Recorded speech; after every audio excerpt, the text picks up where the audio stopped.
How's it going, everybody?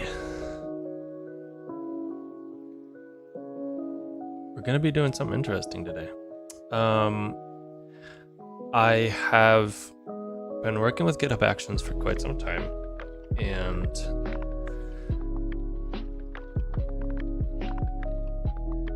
I've seen this paradigm maybe where GitHub Actions has allowed particularly open source projects. So I feel like abuse is the wrong word, but you can use GitHub Actions in a very wholesale way. Instead of running CI just for your project, you can pull in multiple projects and run tests or run work. It's more of like feels more of like running in a VM or something, in a way that you have a lot of you have a lot of control with the setup and being able to execute the steps. And that has led to something interesting. I've set up a couple of them now. I know, I'm pretty certain Vite still has one. Basically, ecosystem CI runs. So the idea here is that we have a repository.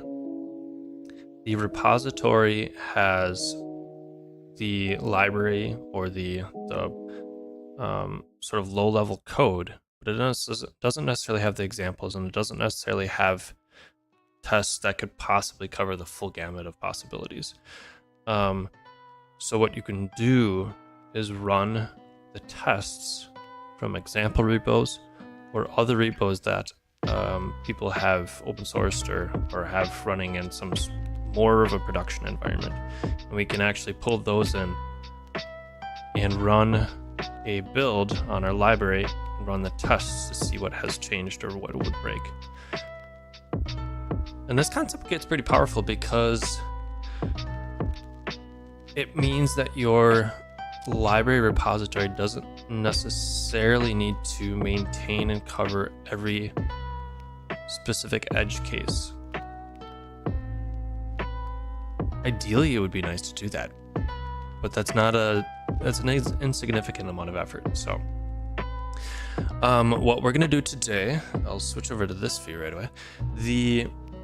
I've started getting into this library more, and I've kind of teased my interest in this in the past, on past streams. But what we're finding here that could possibly be useful is this is written in Dino. It does have an npm published package. And there is an example repo.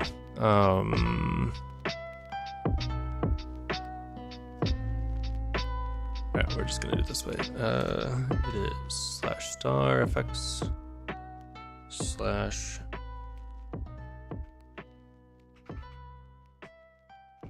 examples.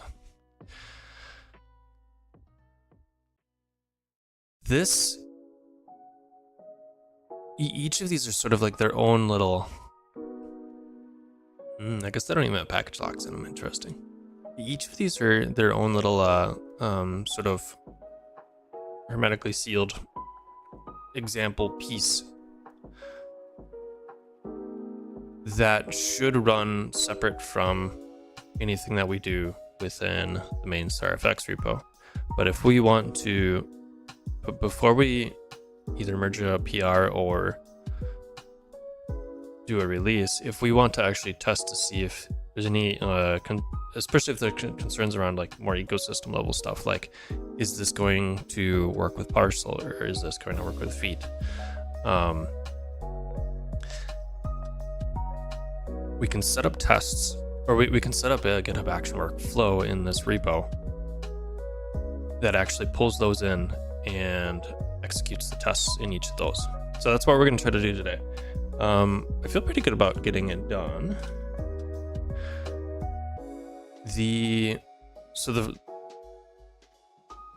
There's a couple things that we're gonna shoot to do today.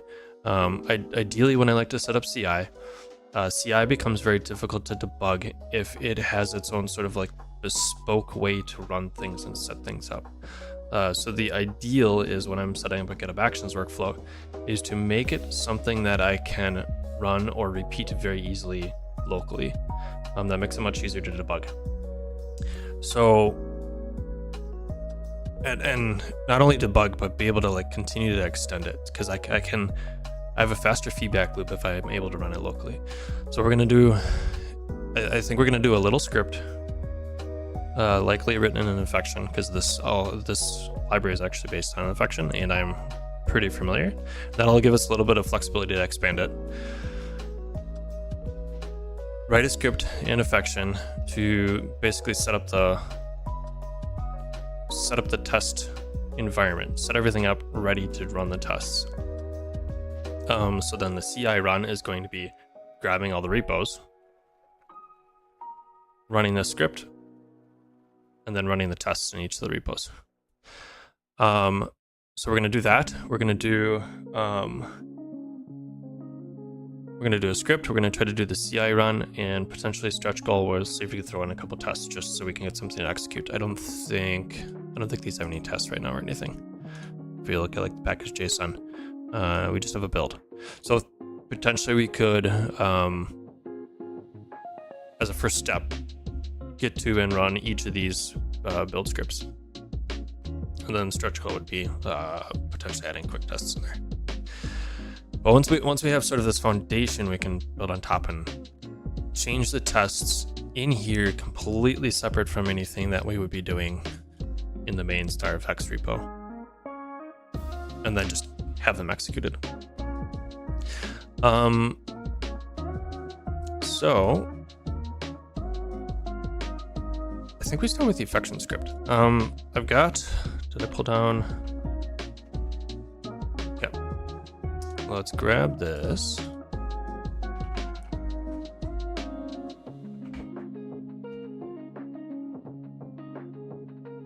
All right. I am going to, I think, create a scripts directory.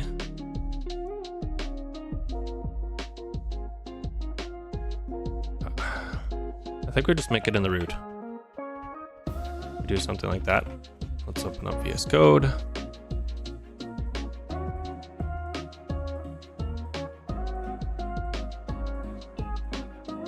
Over here.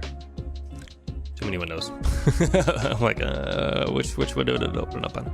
Which monitor? So we got our scripts repo. The idea behind having a script, especially in something like affection, is that like you could write this in Bash, or you could write this in, like as a new shell script, but that tends to be a little bit more operating or environment setup specific. And so the idea of having a script is that we can extend it more easily into almost like a local version of a CLI, like a local CLI for this project. But especially with JavaScript, it's easier to make it cross-platform. And if you're running this, we're expecting that you have Dino installed. So as long as you can execute Dino code, golden. That being said, there's two. I've used a fair amount of affection. I'm trying to cheat and just grab a quick link, but I guess not. I work with frontside, and as such, I've been involved with affection both as a user and help moving it forward. It is on V3. And I haven't used V3 yet, and I haven't actually dug into Dino that much. I've got it installed. We should be set with Dino. Let's maybe not. I thought I had Dino installed. Scoop. Oh.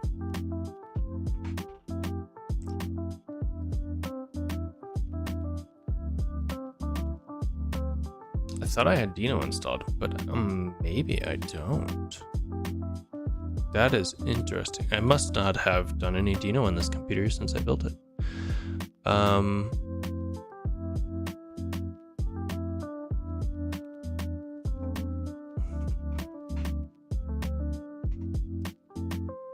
Scoop.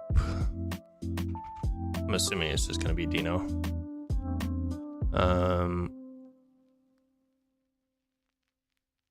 I think I've got the bucket already, but yep. I think this will be fine running it without admin privileges. We will find out soon enough. So that'll get us Dino installed. We can open up the affection docs. So the idea is that what I think this should be fine with affection v3. The idea is that we want to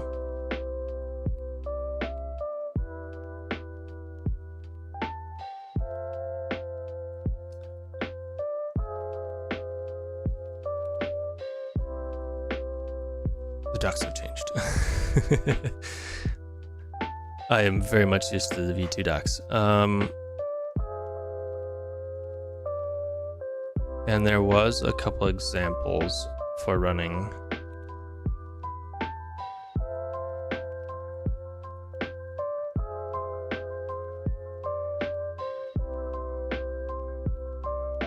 I don't think those got migrated over. So opening up sockets. What's interesting about affection is it is actually quite useful to run it both in a browser context and in a server backend scripting type context. I've used it with Node quite a bit. There we go. That looks more appropriate. There we go. Okay. So let's get a script running. Dino. Let's go to the Dino docs. I think they've got a special.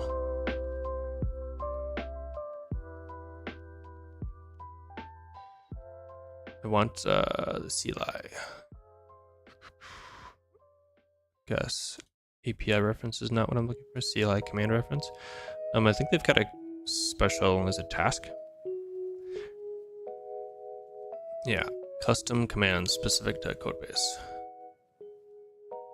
So we can do Dino task, and it's going to execute the thing. Of which would be something like this. I think task is probably the thing that we want to do. So let's see if we've got a Dino.json, and that does go in the Dino.json, right? Yeah, under tasks key. Okay. So like it would be something like this.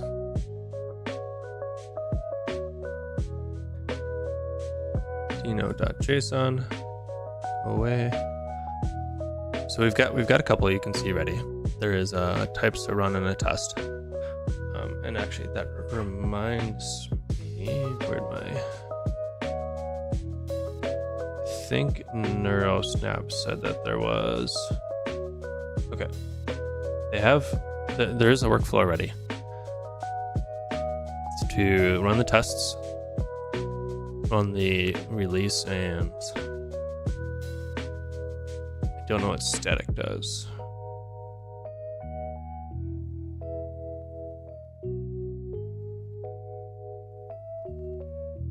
Git, check out.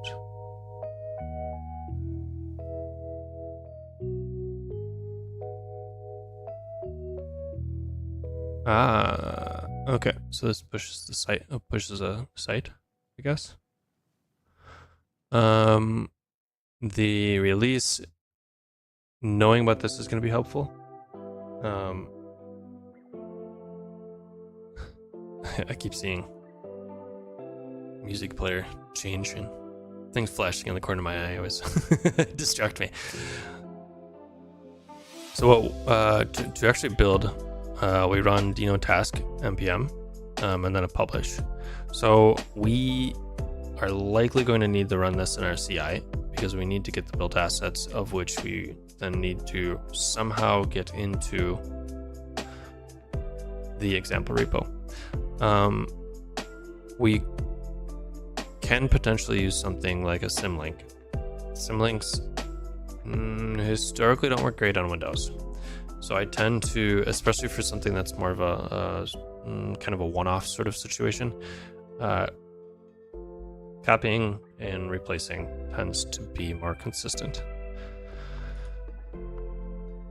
Because the thing that you don't want is for your CI test to run and pass, but in reality what's happening is it's just running the repo tests and not actually using the updated code from the main repo.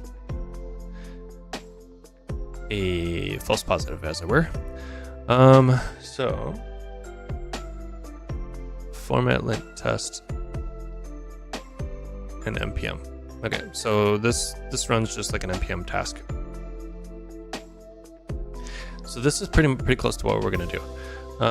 We're gonna add another task, or another task rather, and we're gonna say naming is hard. This is going to, as just a single script, this is going to effectively copy and paste code.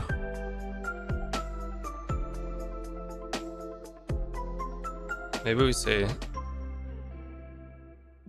sync build sync build 2.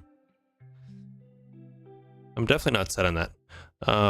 And what we're gonna do is we're gonna set this up, we're gonna get it working, and we should be able to have most of it contained in a single PR.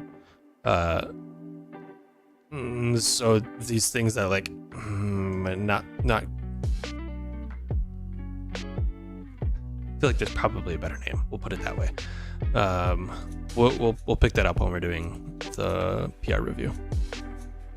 So we want to run. I think -a is allow. That's in an allow flag, I think. Dino run help. Allow all permissions. So we're not gonna do that quite yet, and we're gonna be running a script from the script directory, and we're gonna call it. We'll just call it sync.ts. Sync.ts, and we are going to. We should be able to use affection directly because I think it will still be a part of this workspace.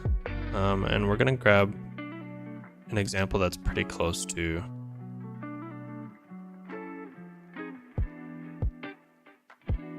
what we're trying to get. There. I say that and then I grab something that's not, but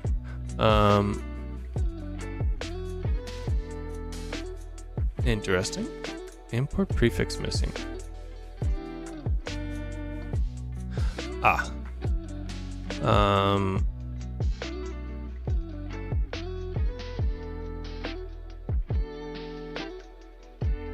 It's pulling from depths. So depths, yep, okay. So what we want to do, it's exporting and exporting. So technically we're in this case, we're actually on beta 3. Something to keep in mind.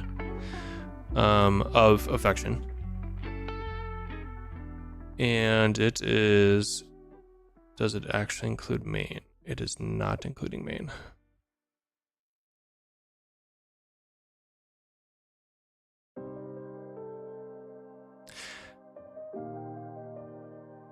I don't know if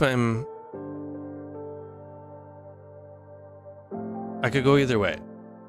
I'm tempted to let's just grab a depths.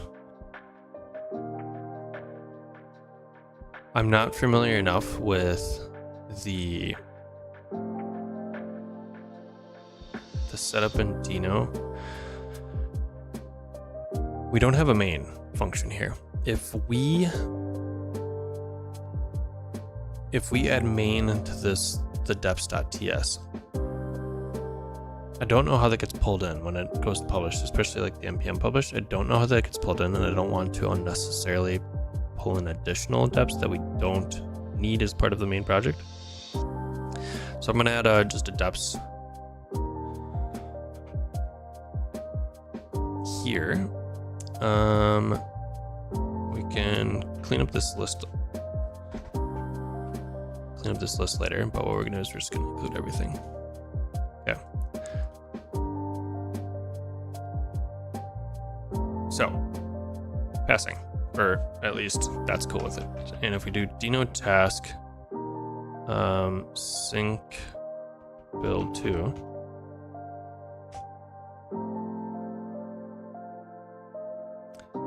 Dino run module not found. I spelled it all right? Yep. Module not found file. GitHub neurosnap Starfx dot scripts with an S.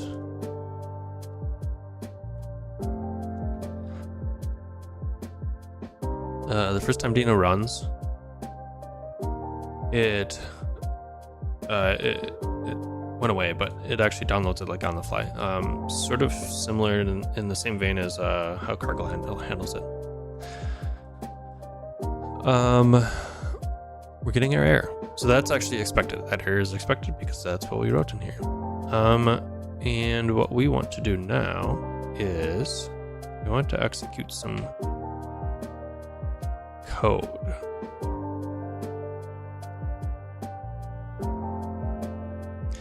There's potentially a couple ways we can do this.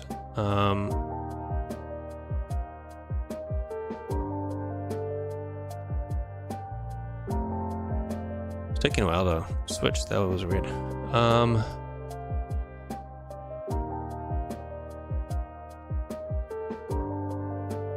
This example is all sockets. So we can either write a script that works around something like a child process where it effectively is spawning off a task to do like a CP file to file kind of thing. But again, part of the thing that we're doing with the scripts ideally is that we don't need to worry as much about platform or operating system specific considerations. So I think in this case, what we actually want to do is let's go to the Dino docs. Web platform interop, GSX. I think we can pull from the Dino standard library, like the file operations.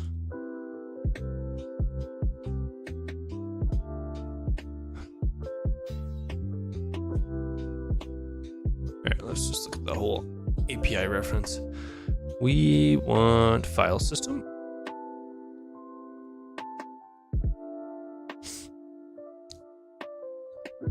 And if you are at all familiar with the way that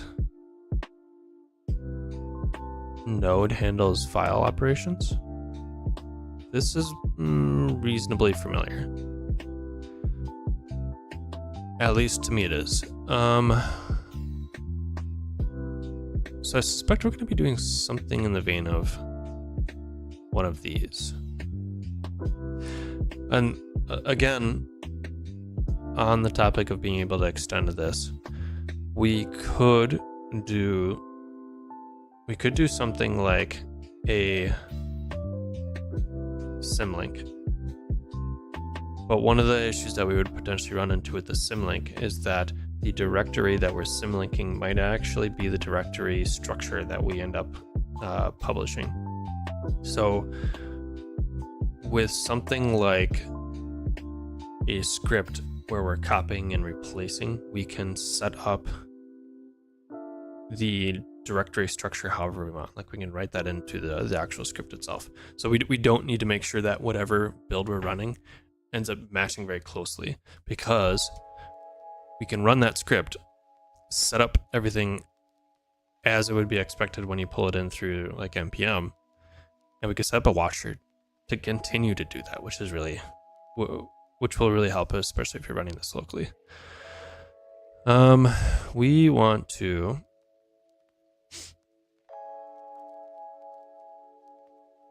make directory open. What's open sync? Okay.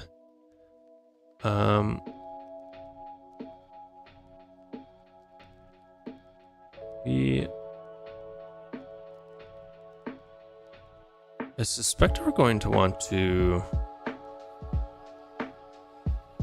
copy some directories and copy some files. So we'll likely end up using copy file. If we look at something like copy file,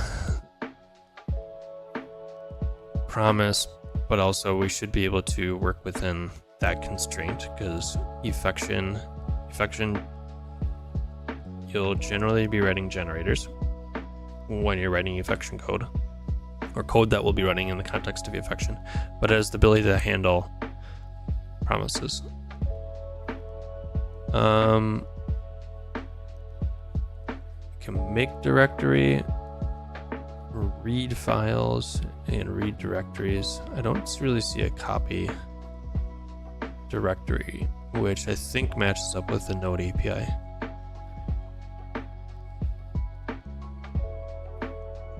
So we might need to think about that a little bit.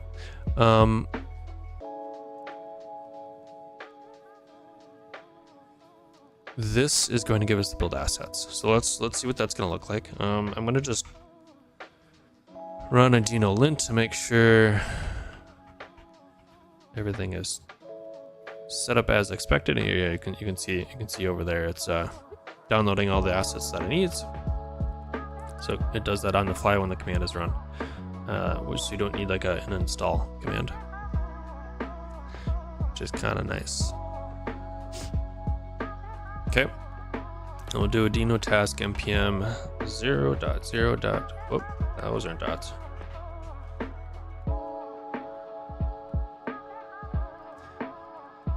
Now we get in undefined, interesting.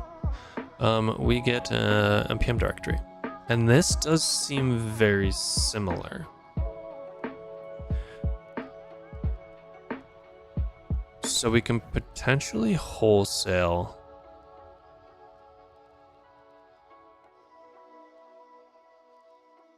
replace. Hey, John. Oh, wait, what? No screen on. Why is... You know what? It says it's connected. StreamerBot is connected, but... Oh. Okay, you need to be quiet. You need to be quiet. Please hold. I thought for once I had everything prepped. I was like 5 minutes early. I'm like, yes, I don't need to do anything else. I can wait 5 minutes and hit go right on time. And then I realized it didn't. my audio chain was still hooked up to my other computer. So when I switched, my audio on the other computer turned on to the default output. Okay. All right, now streamer.bot.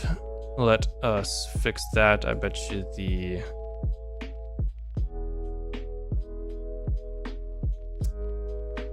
login expired or something.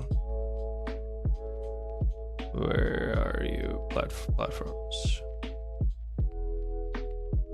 Yeah, it's just says connecting. That is so weird.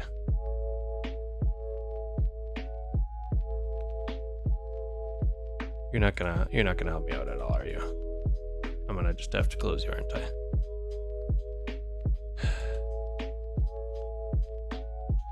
Like it's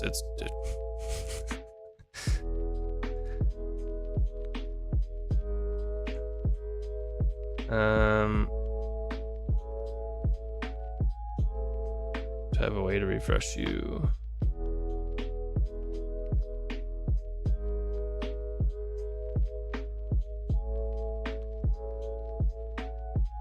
Oh, close, reopen.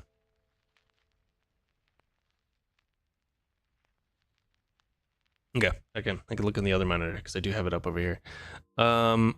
You really like Dino has made huge strides lately.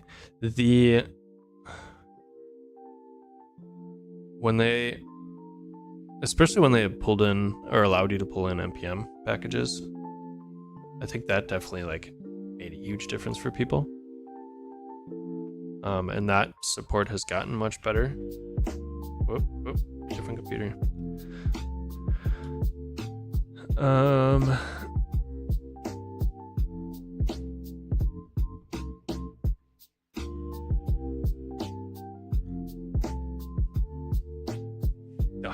Okay, we're good.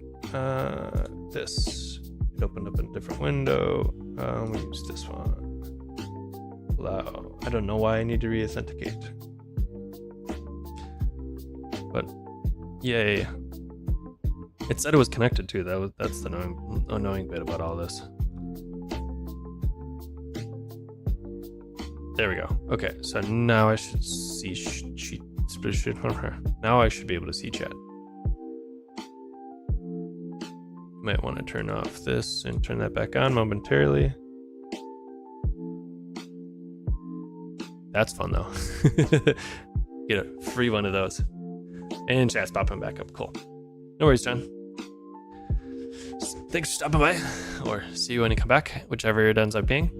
I understand. Okay, so Dino creates things. It is going to be very close to what we need in Starfx, in the Starfx examples repo. We're gonna write a script to quickly copy it over, and hopefully we can do something like the full directory. That would make it easier for the moment. There is going to be the expectation that we have sort of we won't need to recursively make directories.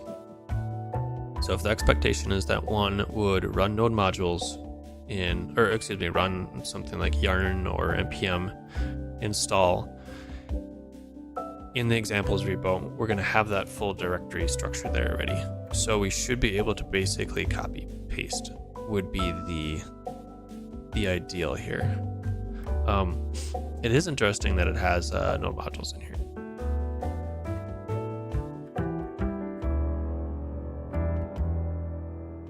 I think we probably want to keep that when we copy it over. So we are going to have to worry about recursion, and we likely want to basically copy over that whole directory, but we might need to deal with some like globbing.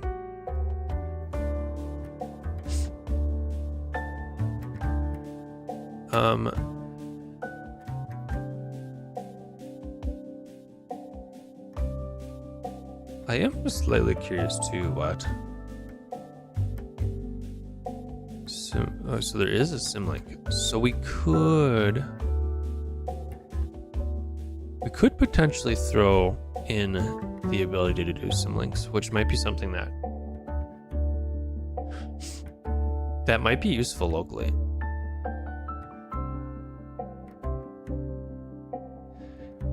And it appears that they have set it up to work with Windows. Others, I don't know why they would. Oh, that I didn't. I just wanted to view them. I thought that opened it up.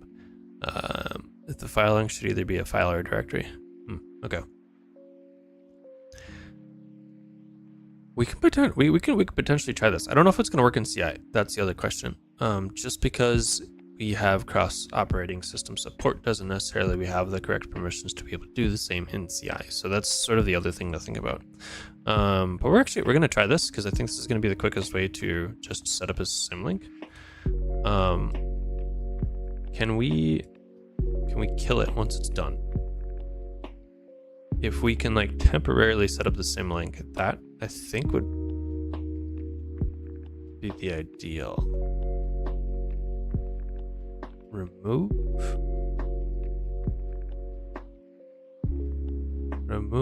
the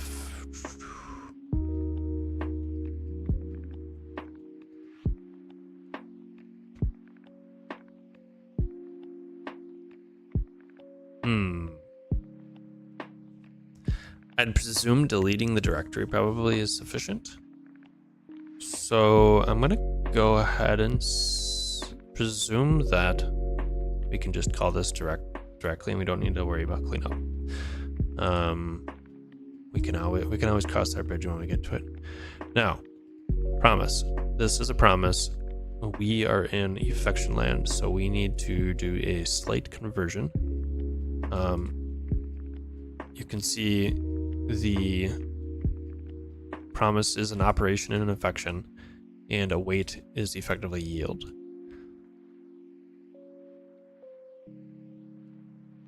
But since we want to be, I think there's a call which wraps the promise.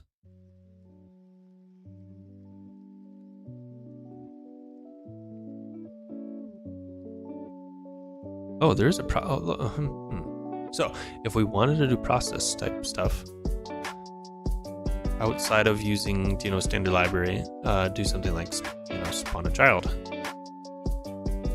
We have the ability to do it in affection, which is I think ends up being really nice because we can kind of set this up as a small piece of the puzzle, like little tiny script, and it gives us the ability to expand it. More and more I'm really driving with this idea of like a repository, especially the like large ones that you're expecting to maintain for a while, and working with teams, managing all your scripts in a JSON file,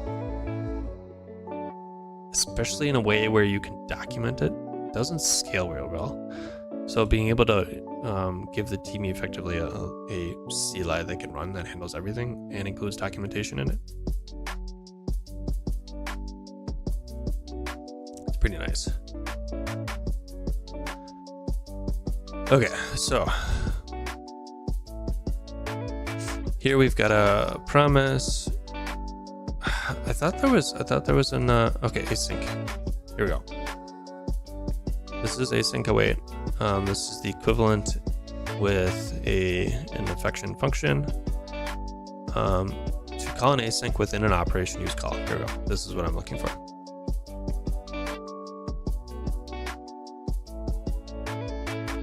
So we're gonna call promise effectively. So yield star call. Hey, good to see you.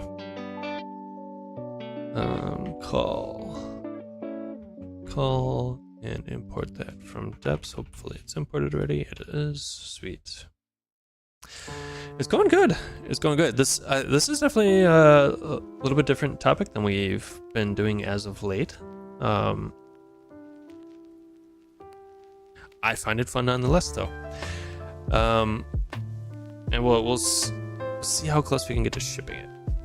We are high level, making a script to, I guess in this case, potentially symlink one folder to another. We are doing this with the intent of also running this both locally and in CI. We have code that we want to build through Dino in this Starfx repo. Once it's built, we also want to run it in the context of a repo that has examples in it, which is not Dino. We ideally want to run the tests. So the idea is build it in main repo in CI or locally, pull it into example repo and run that same code. So it's a way to make changes in the main repo and test them in other ecosystems or other repositories. So this is useful as a pattern because we don't need to deal with npm and Dino in the same repository. But we can not only use it in the examples repo, but we can use it in other repos too. So this same CI could potentially run it in another place or a separate examples repo, or I'm using this in one of my repositories. I could use this same setup to run it in mine.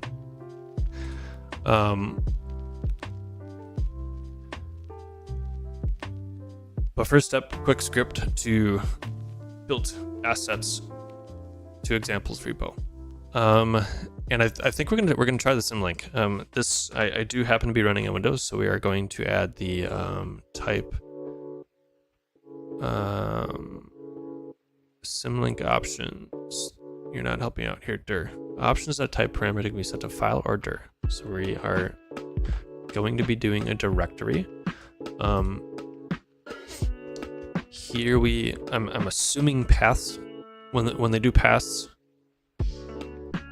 in standard libraries, especially in the JavaScript world, they tend to allow you to write it in like a Unix / style, and it just is translated for Windows. So I'm going to assume that that's the case here. We're going to copy over the npm directory, and we're going to pull it into Starfx examples.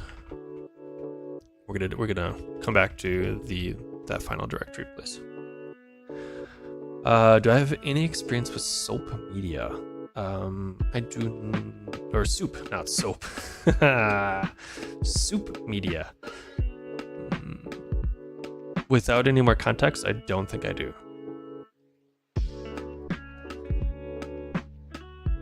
Okay. Right now, I only have one directory. We're gonna grab the examples repo, just so I have the ability to run this locally. Again, one of the tenets that we're trying to hit, be able to run this ideally exactly the same in CI as well as locally. And then in the Starfx examples repo, we're going to open up a code editor in case we need to refer to it. I'll just put that on the side. Okay. So we are going to want to potentially set this up in multiple repos. So I think for right now, we're going to just make it work with the examples repo, and we can always extend it later. We currently are just looking at this main examples folder. Let us, it's going to end up being something like parcel react / node modules / starfx.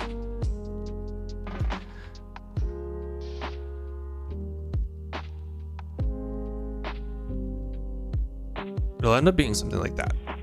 But ideally, we probably want to be able to set this. So I think we're going to check the Dino docs again and see if we can get args passed in. Go search args. So here, like, they're passing in all. Oh.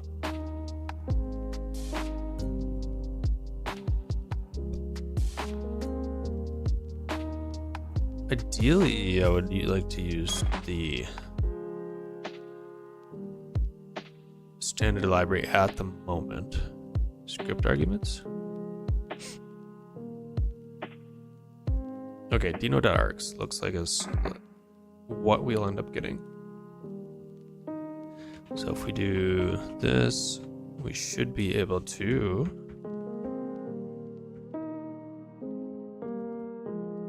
Dino task sync build 2. I am going to temporarily copy out the call because I don't want it to symlink until I am ready to. And we're not getting any args, which makes sense. And if I do something like folder is one of the args. So we can say const folder equals deno args.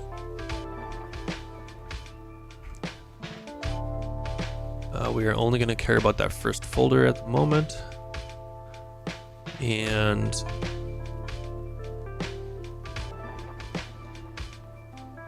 we want to default. So if we say folder, let's call it folder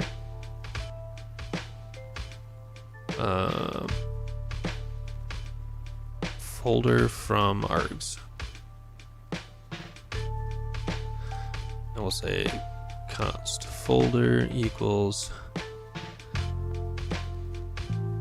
if folder from args is not set, we want to then fall back to one of these. I think in this case I'm actually just going to do v to react.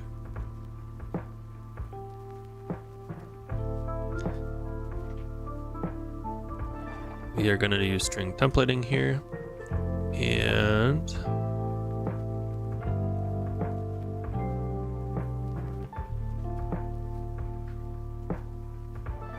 set the folder. So now that should symlink our folders. I'm not sure how this is going to work if we haven't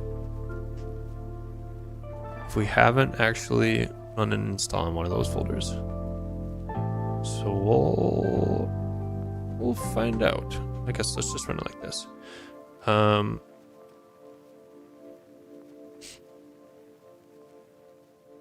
I do need permissions. Yes. Allow. Okay, now found. That makes sense. We are going to toss on the allow flag here, so we don't have to set that every time. And let's go into the examples repo. Let's get a build going. Vite.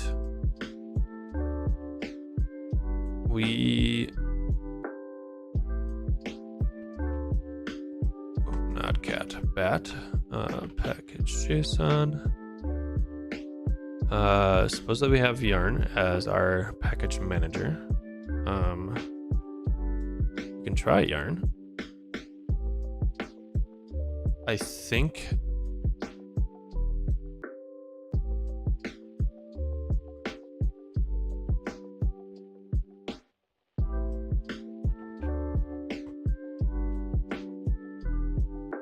the yarn CLI will run the proper install, but I'm not 100% certain. I guess that's the other thing. If we look at, we might actually want to just pull in a log file for one of these. We can cross that bridge when we come to it, though.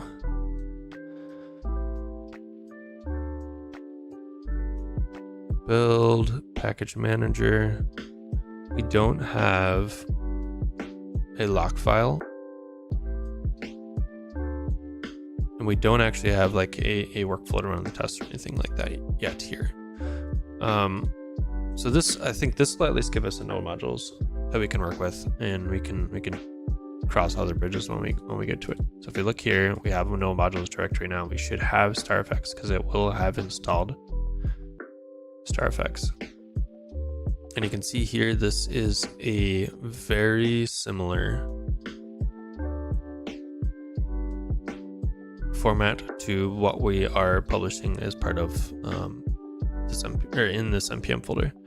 So ESM script source node modules is being included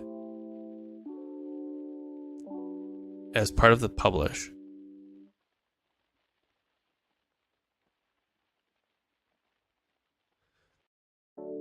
Interesting.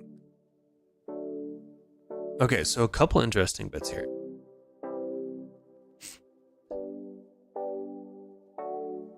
This is publishing something that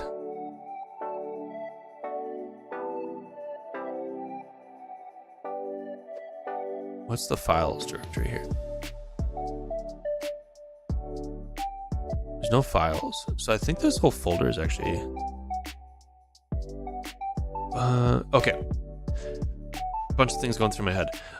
When you go to publish a package, you can, there's default filters, or you can define filters. That is npm ignore. So when you publish it, you don't necessarily want to publish all the files in your in the repository. You either want to publish like built assets, or you just want to publish, you know, the source directory or something, depending on what you're publishing. Some of those things are handled by default. There's I believe there's a default filter that will not publish lock files, so we don't need to worry about that. This npm ignore also does some of that. I'm presuming what we're doing is we're publishing the, if we look at our release, we're publishing the npm directory. So our publish context, when we run npm publish, is the npm folder. So based on what is noted in this package JSON, in the build assets, and this npm ignore is going to determine what's actually published. It's possible that this is an old build or an old version, but it seems that we're potentially publishing the node modules, which might be something we want to come back to. Actually, no. I bet you that's a default filter. So I think the package lock and node modules are not being published because they're like default handled. But in this case, when we're doing a symlink, including the node modules is going to be fine, because having multiple versions can be fine, presuming that the resolutions are well understood, is maybe the best way to say it. When a script requires or imports a file, it's going to walk the like dependency tree to find how to import it. So that in the node world, that's node module resolution. It's going to look, if we're looking just at the Starfx example, it's going to look at this directory and it's going to say, okay, there's no, if we were looking at like specifically this file, this is importing a bunch of I guess this is all local imports. If we look at let's look at some of the build files. This is importing from like React Redux. It needs to know how to import React Redux, so it walks the tree. There's no node module folder in this directory, so it goes up to the next directory. And it looks for React Redux, and it will find it in, at this point we're at the root. This is a rather flat structure, just generally a good thing. It will find this React Redux.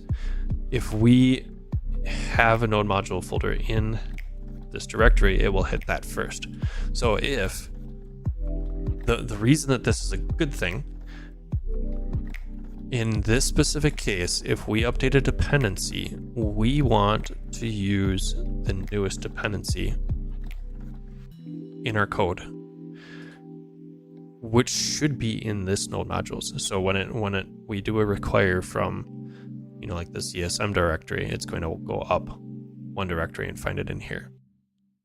What might potentially become a gotcha, React is also in here. So we're going to have potentially 2 copies of React, and that gets sticky with React context. So that might be a bridge that we need to cross. But at the moment, I think it's probably going to be fine to include the node module directory, and we will address any issues if we run into them. So what I'm going to do, this should set up a symlink npm to node modules Starfx in this folder as default. So in CI, what we're going to end up running is, we're in the examples directory right now, right?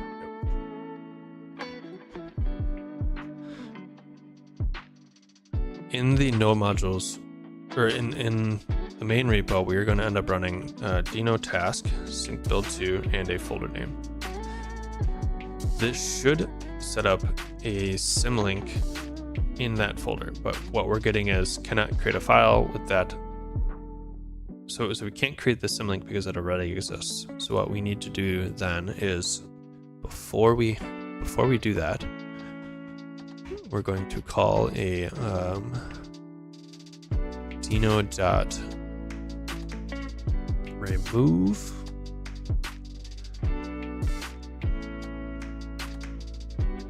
and this will remove a directory.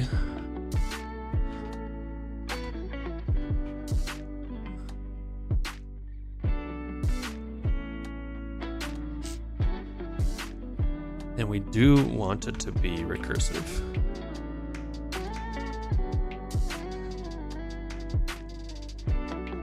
So we want to get rid of that whole directory, and we'll set that here.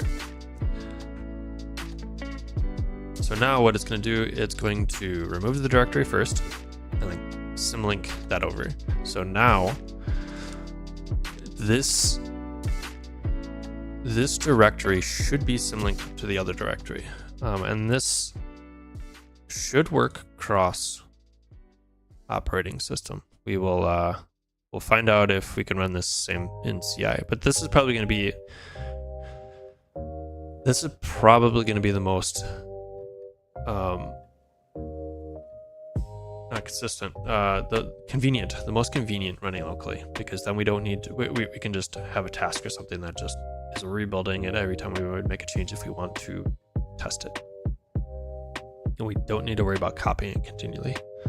What am I looking for? Starfx. Let's go ahead and do a refresh. Here, Starfx. So that appears to be a file. It might not have worked. We want to symlink a directory. If the symlink should either be a file or a directory. We want it to be a directory symlink.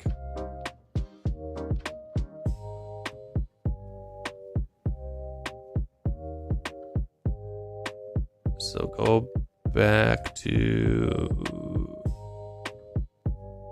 do we lose our,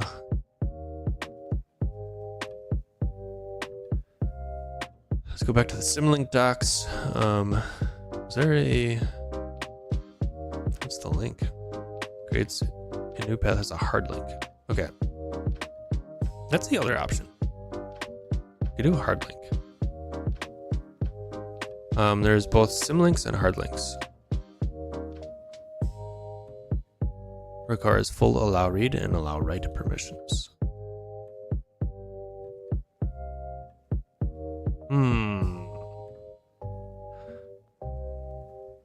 That's a good question. Dino, no. I mean, in reality, this might be a very Windows specific thing. I don't think it matters so much in something like Mac, but Windows symlink versus hard link. Windows, I think, also has junctions. Symbolic or soft link is an actual link to the original file, whereas a hard link is a mirror copy of the original file.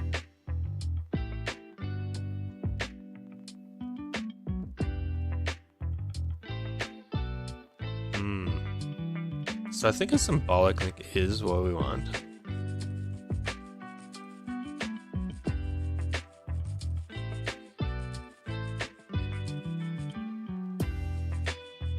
So let us check Dino symlink Windows.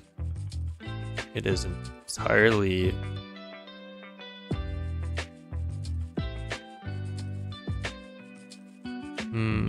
that's not helpful. It's entirely possible that we need like a trailing slash or something.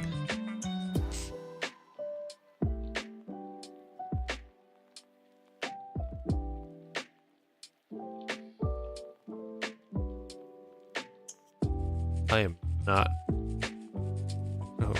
Okay. Yeah.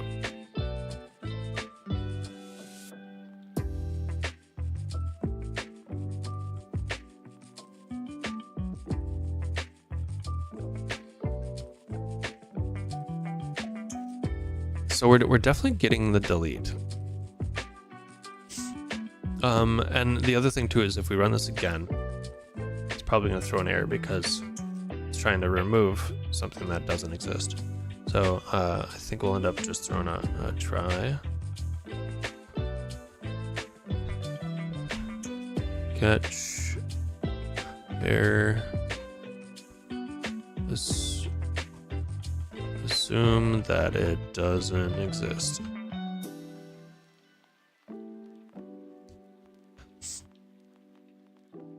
So that should allow us to give it a couple tries. We want to look here. So we still get this like file, even though we're doing type dir.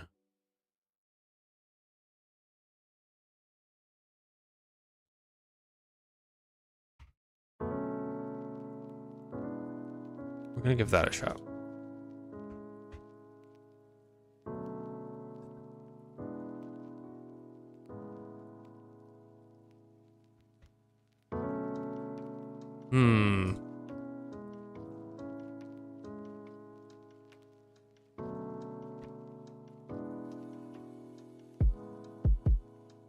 And again, this comes back to the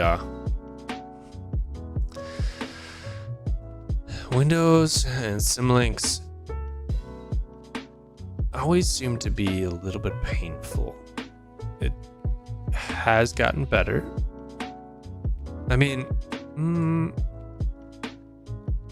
that could just be how VS Code is representing it.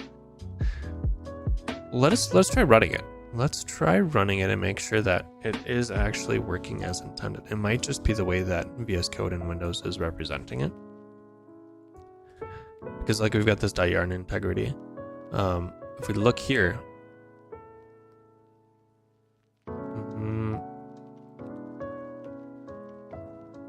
possible. That's possibly what's going on.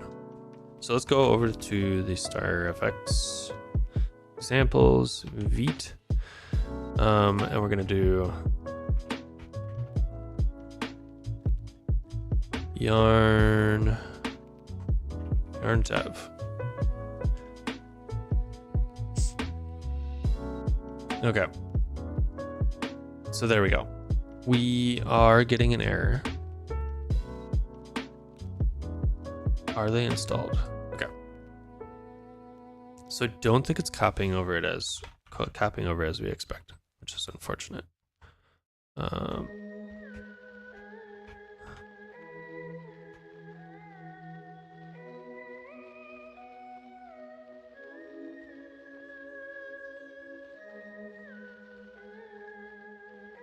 Let's try taking just the type off and see what happens. Will it like give us a warning or something about it being a directory?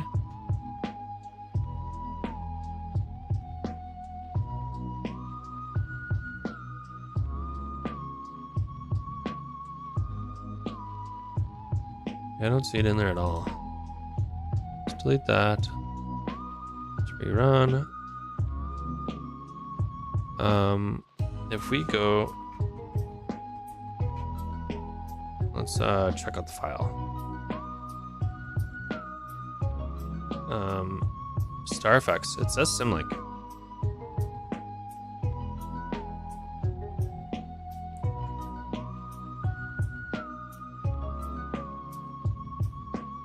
Possible we might be fine.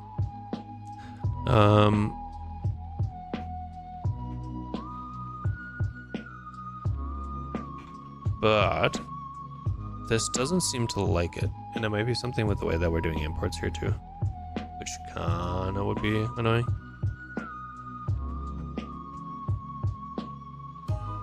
But I'm guessing if we visit this, we're gonna get an error, yeah. Failed to resolve import Starfx.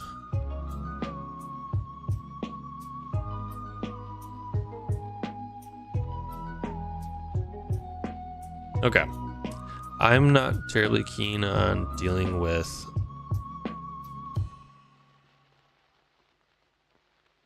Windows symlink issues at the moment. So what we're going to do,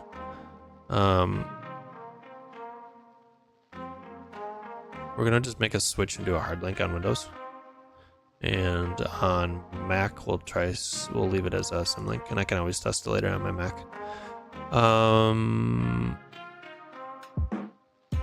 It's an operating system, right?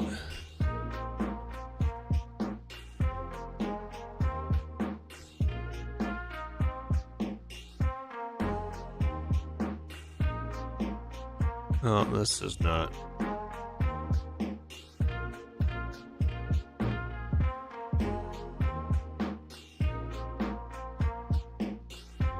I thought there was a way to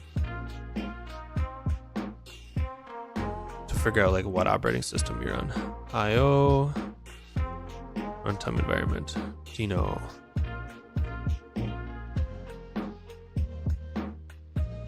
OS release. Okay.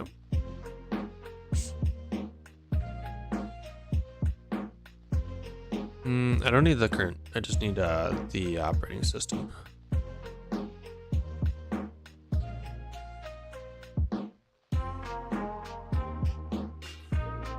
Signal env OS uptime, I guess. What is this? What is this going to give us?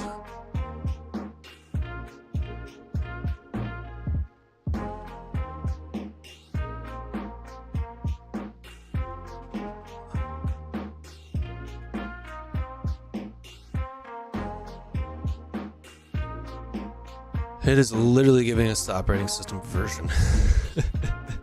UID? No, okay. Channel directory host name?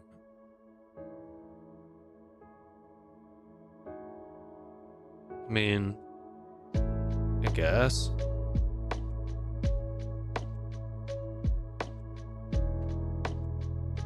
Nope. That is literally my computer name.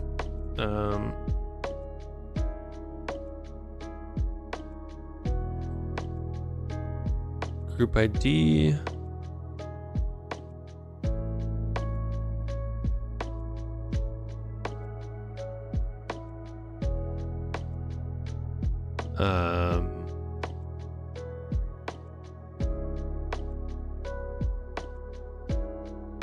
It feels really weird that they don't have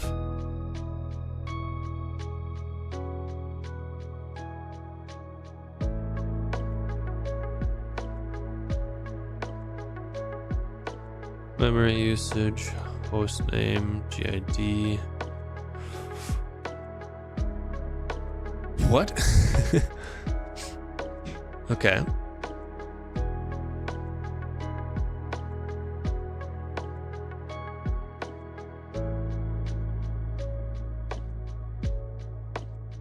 Do we have anything in file system that tells us truncate system stat, remove real path, truncate?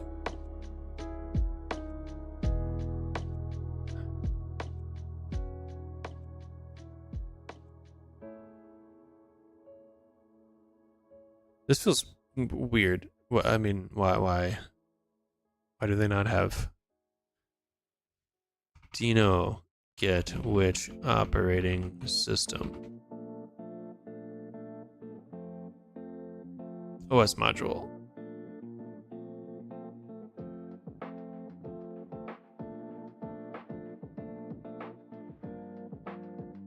Okay. EOL.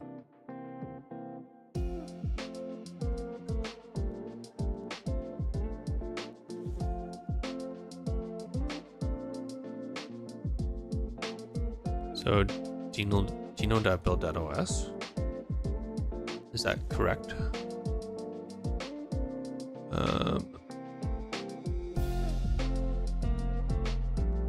There we go. Okay, so let's say if const os equals this, if os equals Windows to this, else to a symlink. And fingers crossed we can do a symlink in CI, otherwise we might need to fall back to a hard link as well. Dino link.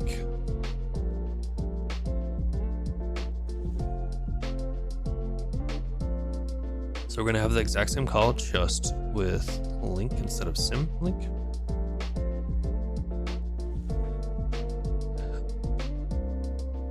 Permission denied. Now we are running it with -A. So I would expect that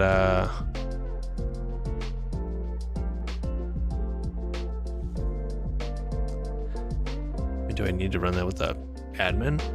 That would be annoying. Requires allow read and allow write permissions.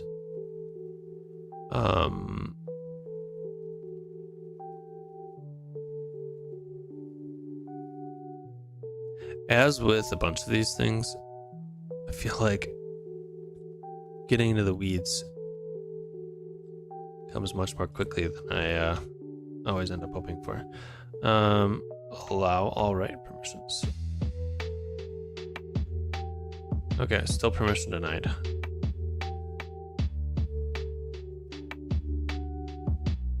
Well, that is terribly annoying.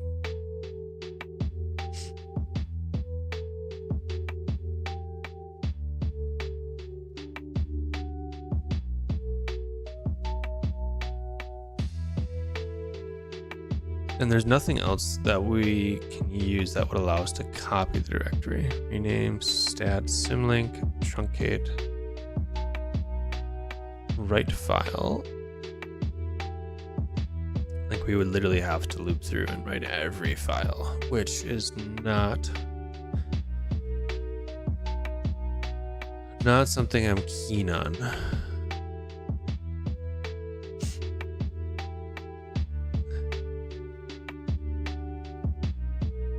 Dino symlink Windows does not seem to be giving us much.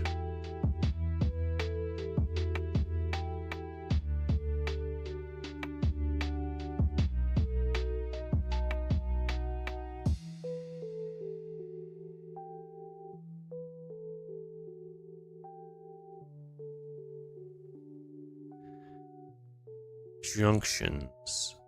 We did mention that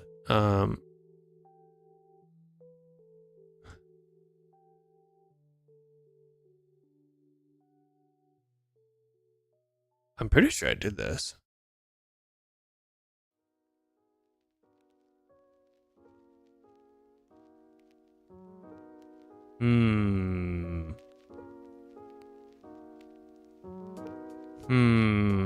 Entirely possible.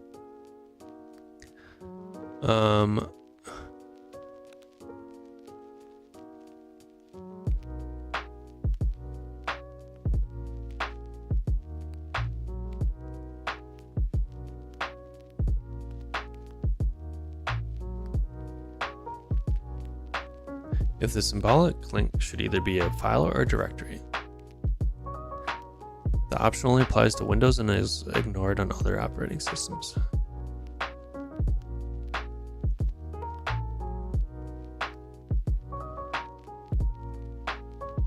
Unfortunately, I feel like this is one of those things that doesn't end up happening very often. Like people using Dino and doing a symlink on Windows.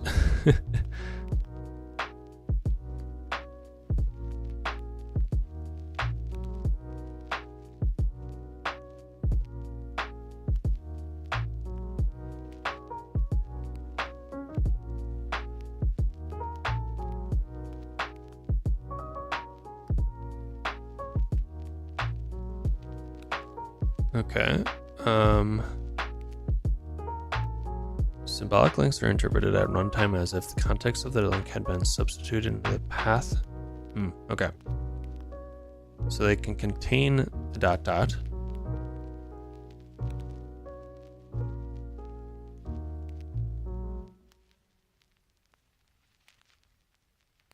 Okay. And again, we might need to actually come back to and deal with Dingling links.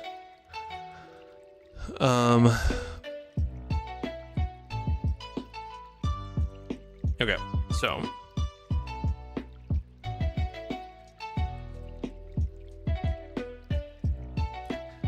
if we look at it, it appears to be showing up in the right spot.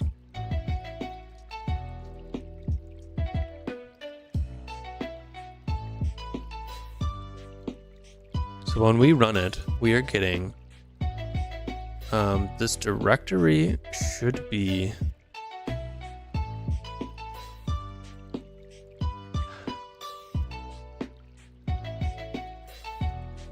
let's try the full path. Let's try the full path and just see what happens. Sometimes I feel like Windows can get kind of funky about that. Real path resolves the absolute normalized path with symbolic links resolved. Okay, so if I do this,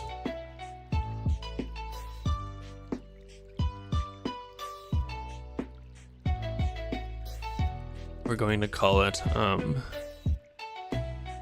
npm assets, and we're going to say yield star call Dino real path.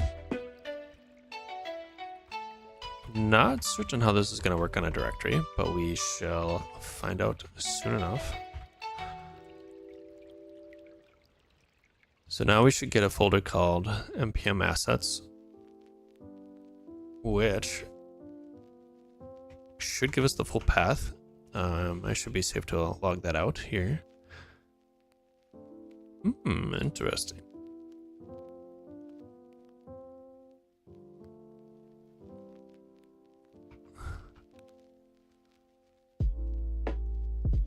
I'm not sure why I couldn't figure that out. So we get the full path, and that appears to be the correct path. Oh.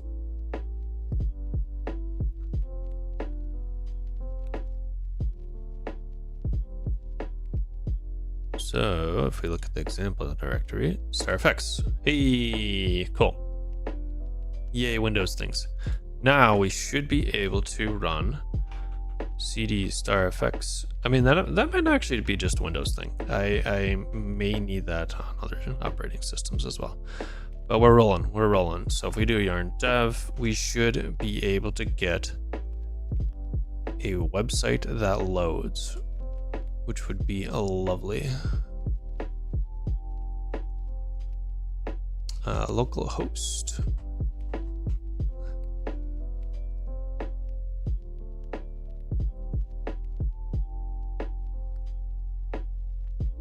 Invalid hook call. Interesting.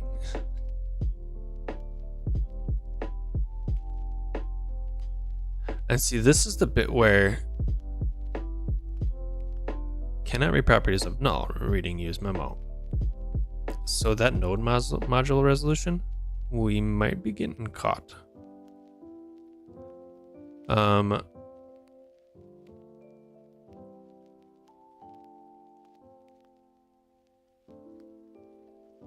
For the time being, what I'm going to say is we're going to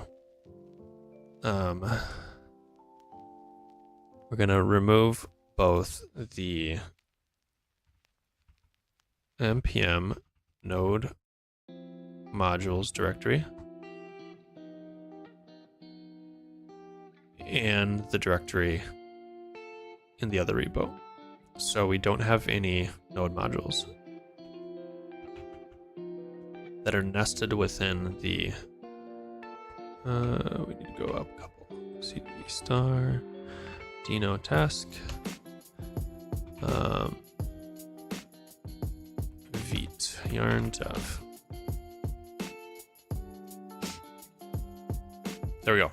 So that little node module resolution, the node module resolution was tripping up on the node modules that are being pulled in from Starfx, the output of Starfx, but it's running and it's symlinked.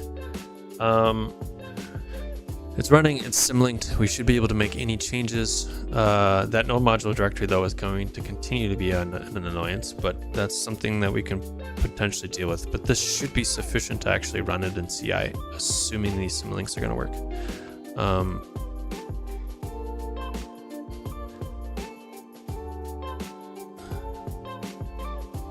We'll add a couple of comments here for future us and others reviewing.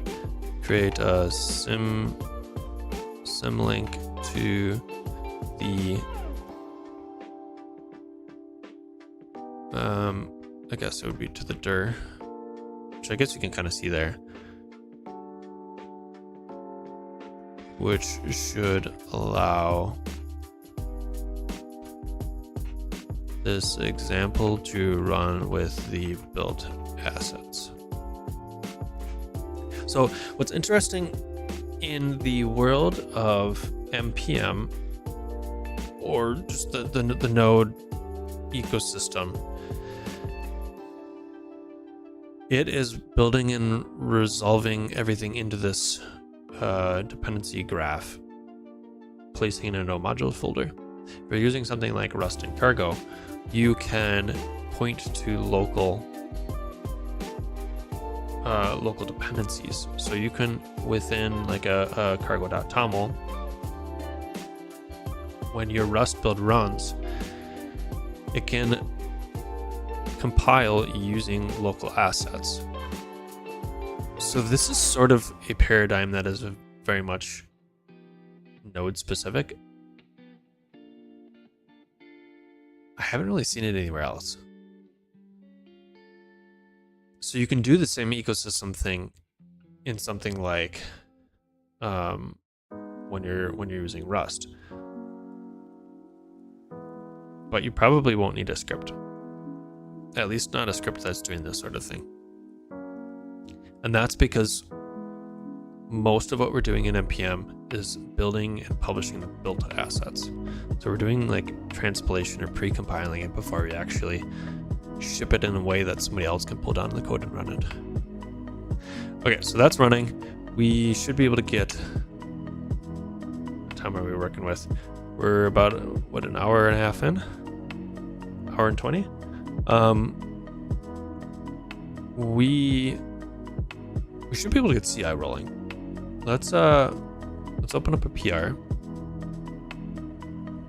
and get rolling with that. We are going to, the PR is going to be very similar to test.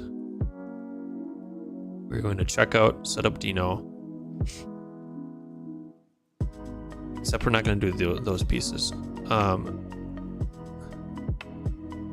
So what I'm going to do is I'm going to just copy this so we have a base just to work off of. Test ecosystem.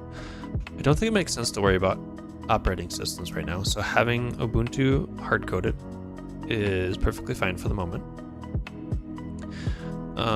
But what we end up wanting to do is immediately make a build. We are on checkout 3. There is a checkout 4. I'm just going to go ahead and upgrade that right now because that should be fine. It opened up in the other window. Let's move that over. So part of what enables or makes it easier to do these ecosystem CI runs is that when you're doing actions checkout, the default is this. You are potentially naming it or not even naming it, but doing the uses. I don't think it's terribly well-known information that you can pass a specific repository, and there's lots of options here. Fetch tags, clean, path, token. Oh, okay. Repository is the full piece of it. So what we can do is we can pass repository as a with.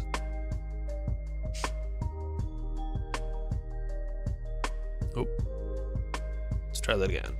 With.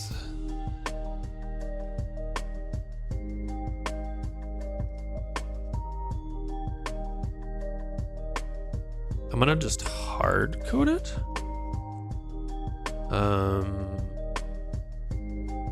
Yeah, I think we're just gonna hard code it. So it should be, I'm gonna cheat and copy and paste so I don't typo. Neuro steps handle. So this should be equivalent. If we would run this, it's effectively just less steps than what we were doing with that npm workflow. Or excuse me, the test workflow. Then the other piece of it is we can toss this into paths, relative path under the GitHub workspace. So what we can do is say path Starfx, and we can copy this.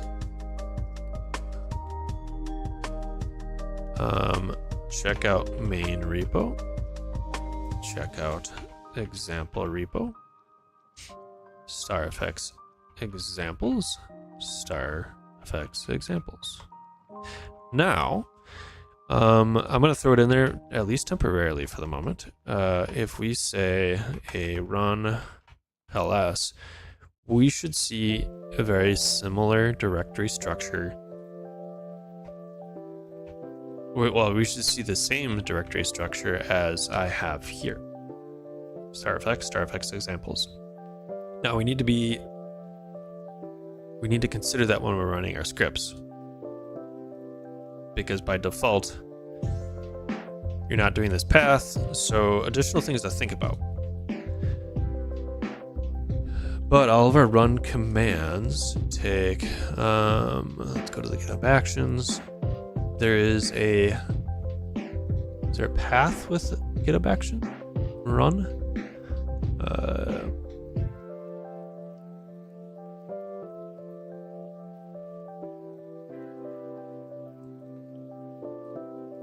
Manage, build and test.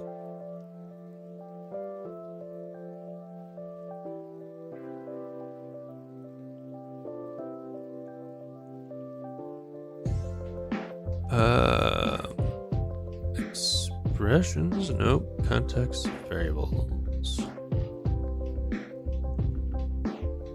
So that's all up at the top.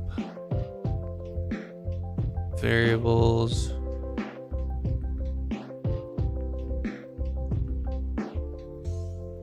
I might need to actually look at one of the other runs that I've done before, like this. So these are environment variables you can use to grab a context out of it. Passing between workflows. So now also what we can do is we could potentially effectively do like sharding. We could run this in separate runs. I don't think that's something we're going to need here though. I think we effectively just do a build, and then we run test in the separate repos, and we kind of just that way.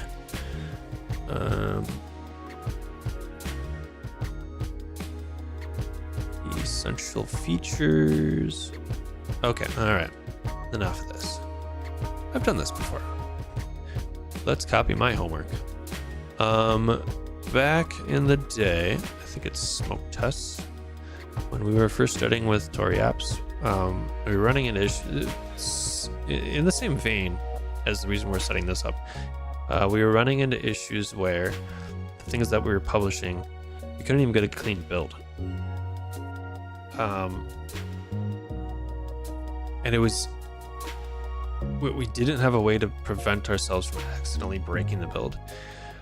So this was sort of the first, throw something up there, it's going to work sufficiently for now, and we can get a clean build, and we're confident that we can get a clean build in a bunch of these like different contexts, so React, Vue, etc., etc. We weren't even like running tests or anything like that. We hadn't solved for the tests. We literally just wanted to make sure that the thing we were publishing could, in a downstream context, build. So you can see we haven't updated it in a while. That's because we've moved past the need for this. We created Creatory app. I bootstrapped that, and that's been, Amer's taken over the helm of that for the most part. And that kind of can serve the same need here. We're more confident in what we're publishing being good, that we don't need to necessarily run a build on everything, or have sort of an ecosystem thing at the moment. But we don't need an actual like static host of any of these pieces anymore, because we could run a Creatory app and generate those as well. So that's a different way we can run the tests, instead of having this like static boilerplate repo. But we did have smoke tests in here, and we can see we are doing a very similar thing. So we're doing the dev ref. You can see we're dumping it in a path. So now when we do our run, working directory is the thing that I was looking for. I'm pretty sure that still works. So this now will run Dino task npm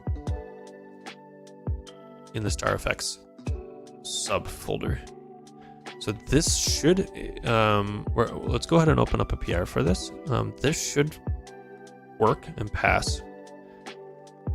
Then we can continue to extend it from there, and we'll start to commit our script in. We'll end up kind of doing this piecemeal.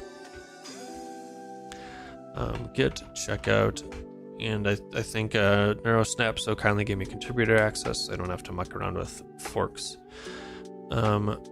We are going to name this ecosystem CI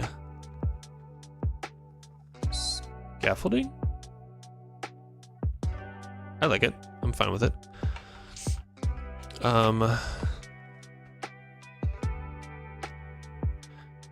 Initial CI setup.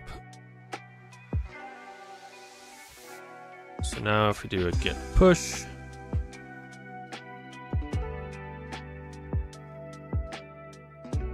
so that's going to this on the branch. Now I'm not actually logged in this browser for reasons. So what I'm going to do, I'm going to on a separate browser where I am signed in. Just open it up so we have something to look at.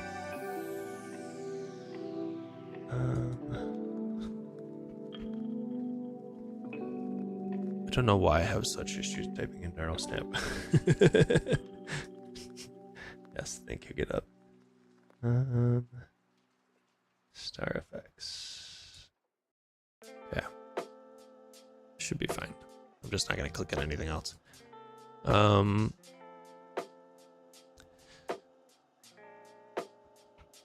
Ecosystem CI tests. We're going to switch to draft right away because I want to make sure that's a draft. Motivation to assist in confirming that the built assets run downstream after publish. We want to test this in CI against the examples repo. Approach. So the approach is effectively we're not going to do checkboxes. The approach is effectively what we were saying before. Write a script that setting up. Write a setup script that can be run locally and in CI. Add a workflow which will execute the tests in the example repo. Add tests to example repo. C PRTBD. There we go. So when we open this up, we should get a CI run. It should run this, and it should pass. And it's a Dino, so I would expect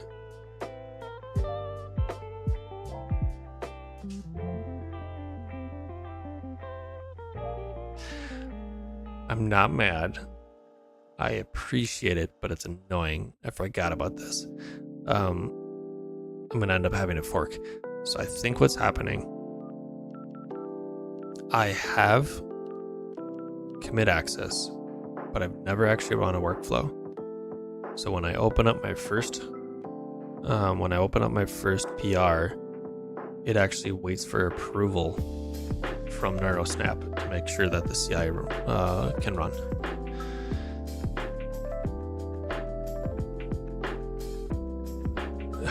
Tony, TBD, to be determined. So the intent is that I'm going to open up a PR in the examples repo with like a quick test or something. I can always remove that if that ends up not happening. Spelling. Haha.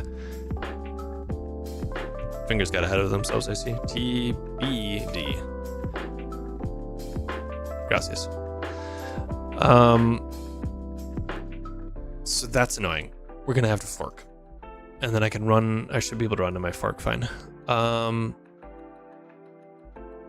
have a fork, right? Yeah. I think so. I think it'll show if I have a fork. I guess that's probably fine for now. Oh. Yes. Hey, Eric. Good to see you. Could you click approve and run on this PR? I'm assuming that's what's happening. Well, for context. I assume it's my first CI run, so it's requiring you to hit approve to actually run it. So far, all we've actually committed is basically just setting up the folder structure, doing an ls, and then running Dino task npm.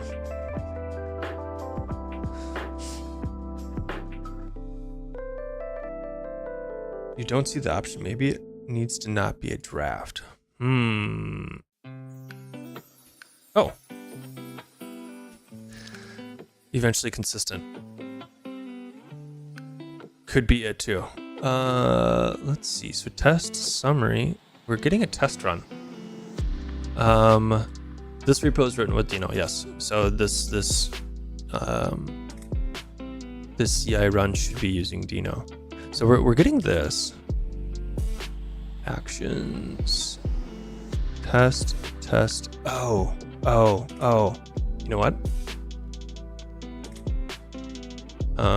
I forgot to change the name of the file.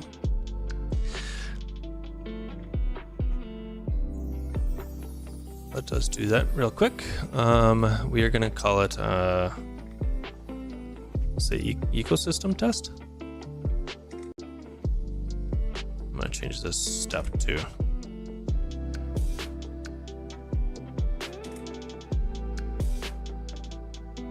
git commit fix CI name, or no, fix CI workflow name.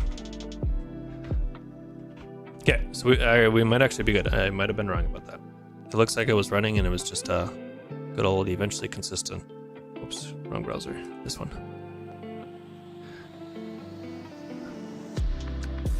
So now, there we go. Ecosystem test. Bam. Or test ecosystem. I can see it. So we can see we have checked out the main repo. We've checked out the example repo. Does it say the path here? Here. This is going to be our directory structure. This is a little bit weird, but the default context is going to be this name one. Oh, name of my file. Yeah, I see. Okay. So our setup seems fine. We got a run of Dino task npm. So all of our setup is good.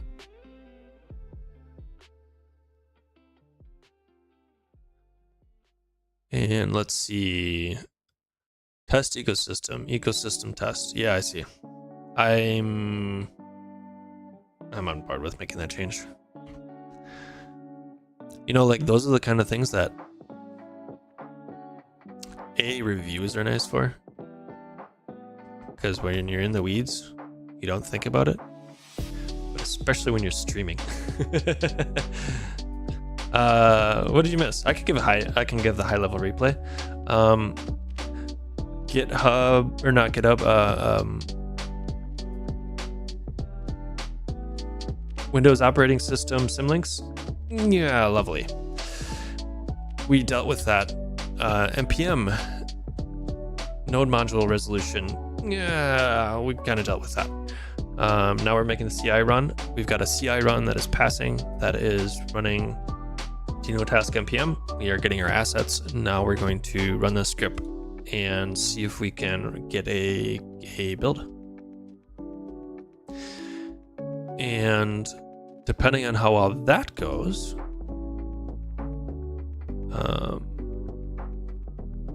we might end up calling it at that point. So the stretch goal is in the Starfx examples repo to add some additional tests. But if we can get a clean build there, I think that's probably going to be sufficient for the moment.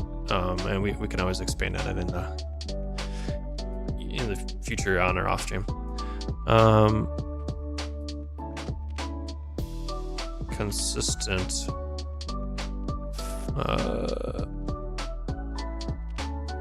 Consistent CI name, file name. Okay, so now we have our scripts. Let me actually address the steps here. And Eric, if you're still watching, I don't know, you might be a little bit more familiar with this in Dino, main and call I need. We've got a deps for the main repo. I pulled one out for the scripts directory because I felt like there was gotchas if I was editing the main deps.ts. I could very well be wrong about that, but we can always talk about that in the PR too. So for the moment, I just had pulled this out. I'm actually going to do function main operation void, and we are going to do import from deps and operation. The reason I did that is because running generators, yeah, it's weird because there are extra deps inside test.tsn. Okay, so I'm not alone in that. Oh, I see. Yeah, and I'm not sure. Actually, we could probably look real quick.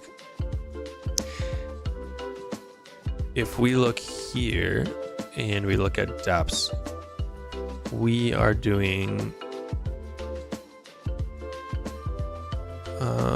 Okay, we have it in affection. So like if I added a main in the main deps, I think we get an import to main here. And depending on how your package manager is handling it, especially in ESM, it tends to be more greedy about just importing all the things. So you'd actually potentially get a main imported into downstream files. So I don't know. Again, we can review that in the PR, but that was my reasoning. Pull it out just so I don't accidentally pollute the main build.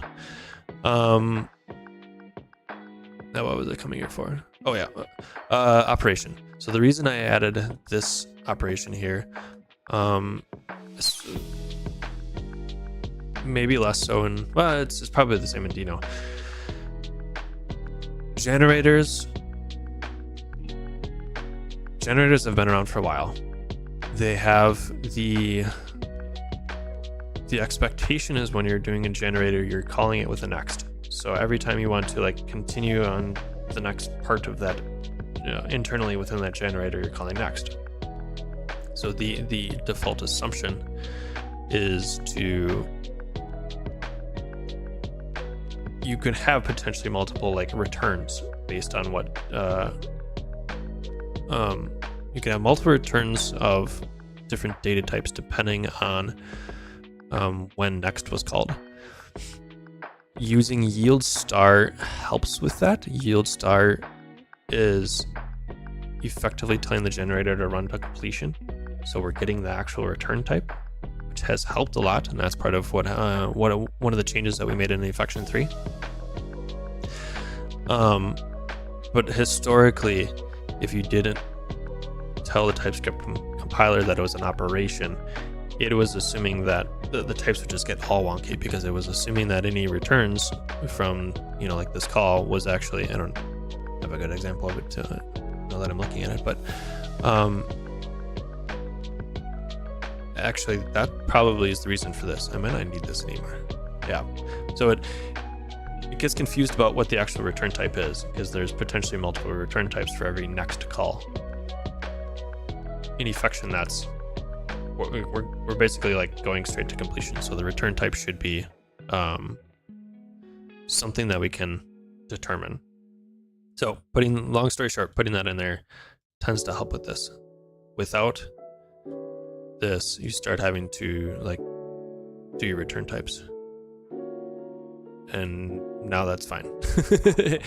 It was giving me issues before, but anyways, that seems to be pretty good practice from what I've been writing Affection.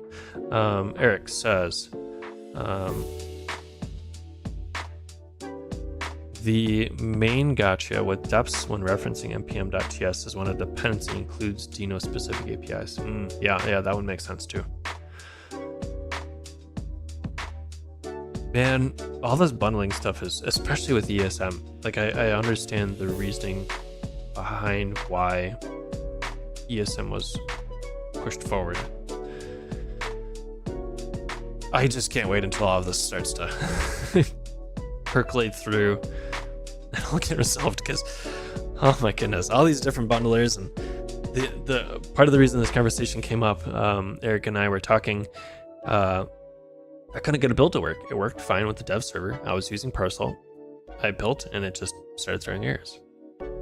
Turns out it's, just some way that Parcel is expecting things to be imported, exported. It was giving us issues. So we're like, well, what about an ecosystem test? That's why you had to separate some of the dependencies into different code paths. That is, I get it. I wish we didn't need to get that though. Hopefully it eventually gets there. Okay, we have script deps, updates to script, task. Along with this commit, we also want to update this too. So we're not sure if the symlink is going to work in CI.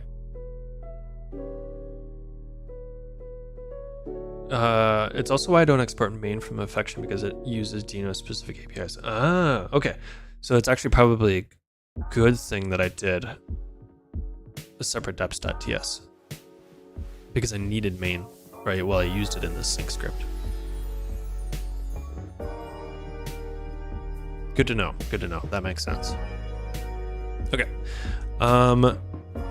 So we're still a little bit TBD on if running this script with the symlink is going to work in CI. But this is where we're going to throw the spaghetti at the wall and see what happens. If that doesn't work, we might need to do some sort of copy, which is also kind of annoying, but come on, formatting.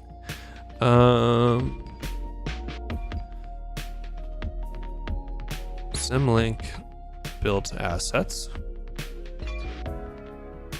Actually, first we need to do an install before we do a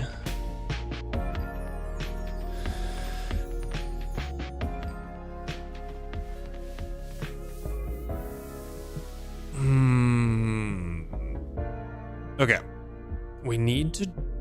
We've got the examples repo. We need to do an install for each of those repos. Install in example repos. It looks like it's using Yarn, potentially through Corpack. I haven't actually dug into Corpack, just I haven't had the need for it yet. And maybe you know offhand, Eric, when we specify package manager, yeah, Corpack. I don't know how we can get CI to run that offhand. So that might be something we need to peek at real quick. But install Vite Starfx. That's Corpack. Okay, cool. And then we need to run Corpack enable should work inside of GHA. Okay. How do we want to do that? We can potentially like separate out scripts and have some of this like setup-y type thing actually be upstream, downstream. I don't know. We can have some of this like setup, install, run, build kind of stuff in the actual examples repo, which might be useful. But for now, we're gonna just handle that here. So we're gonna say Corpack enable. And I think we can do this. Corpack enable. We're going to say working directory is going to Starfx examples Vite Starfx. We're going to Corpack enable, and then we're going to do a yarn install. We don't have a lock file or anything like that, so we would need to do we're not going to do like frozen lock file or any of those flags. Yarn install should be sufficient. That should give us the install there. I'm only gonna do Vite Starfx for the moment, just to keep it a little bit simpler. But we can add the other one in the afterwards potentially. Now we need to run our script. So symlink build assets. We are running Dino task sync build to this. And we can also there's a couple of things we can do to make this less verbose, especially if we're expanding upon this. If we end up having more example repos or more examples within the repo, we can have these run in separate runs. So we can do a build and a test.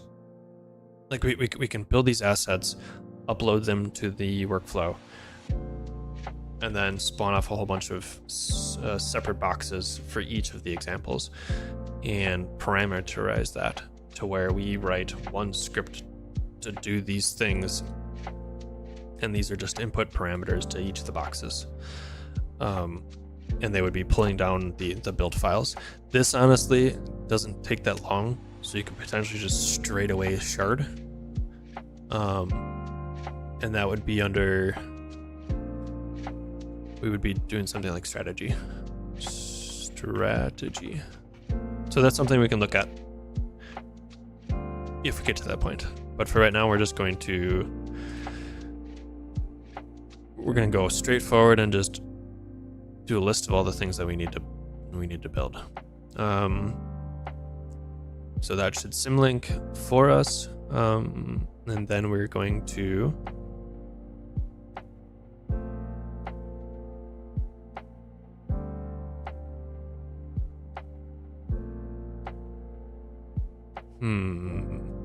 I guess I'm probably going to do them back to back. So we're going to say symlink. We're going to say install an example repos. We're going to say symlink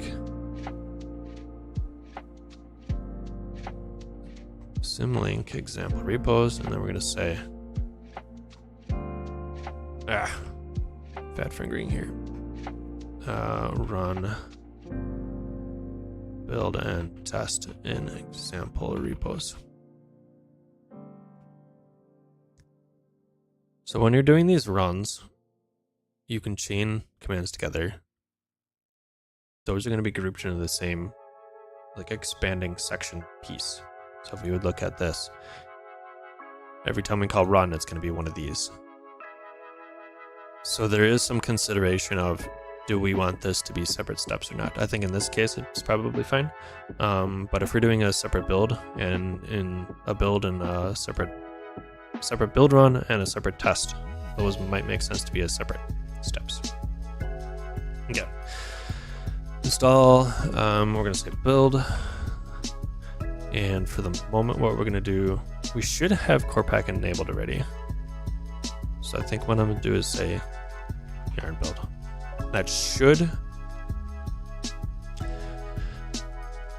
build the assets, install in Vite Starfx, run the symlink, and then run the build in the Vite Starfx repo. If we did everything correctly.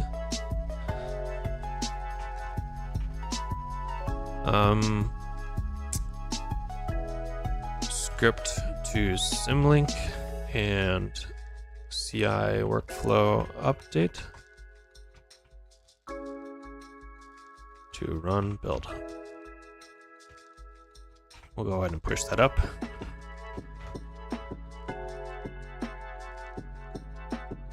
And see what we're working with here.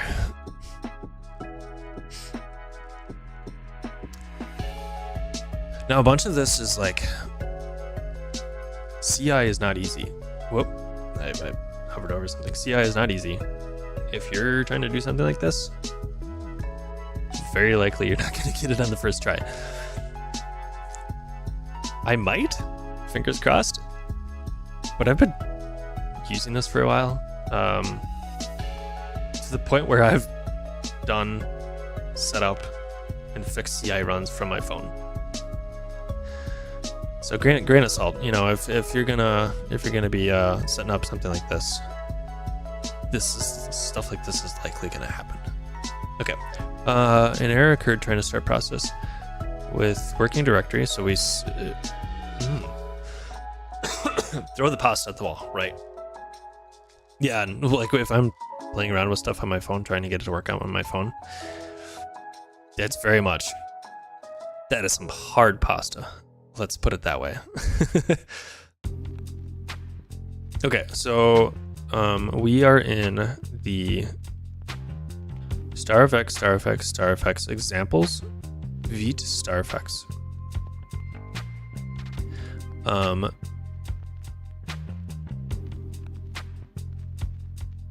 Let's check here. We are in home runner work Starfx examples. That like nested stuff is kind of confusing. That appears to be correct. So once we have pulled in that, we see, not really, no. Oh, what do I want? What do I want? I want this. That's why.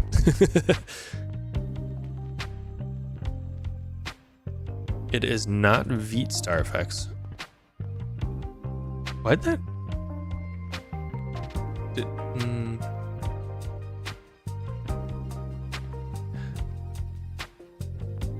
Vite React. Is that really what it's been this whole time? Did I just Vite React?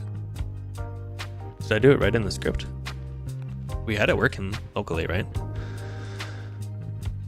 Vite React. Okay. Yep, it's just my poor memory here. So we're installing. I think we basically just change all of these. We're installing Vite React. There we go. You made changes to the folder names yesterday. That must be. I'm thinking of that. We did all the scripts right because I had the folders in front of me, but I'm like, wait a minute. I could have sworn. That makes sense. Okay. It makes me feel better about my my failing memory. Git commit fix folder name for new. We'll just say fix folder name. Git push. While it's running, we can give a quick peek to the smoke tests. So when I was mentioning parameterize, we can set up a thing called a matrix under the strategy key, parameter key, whatever they call it in GitHub Action world. And you can effectively set all these parameters, and it can get, this is definitely a more advanced one, but you can have, it is literally a matrix. You're getting on 3 different platforms, we're running all of these different tests. And on all those different tests, we're including additional information in each of those contexts. So if the platform is Ubuntu, in this like dot matrix, we also want to set these variables. So when you end up writing your actual steps,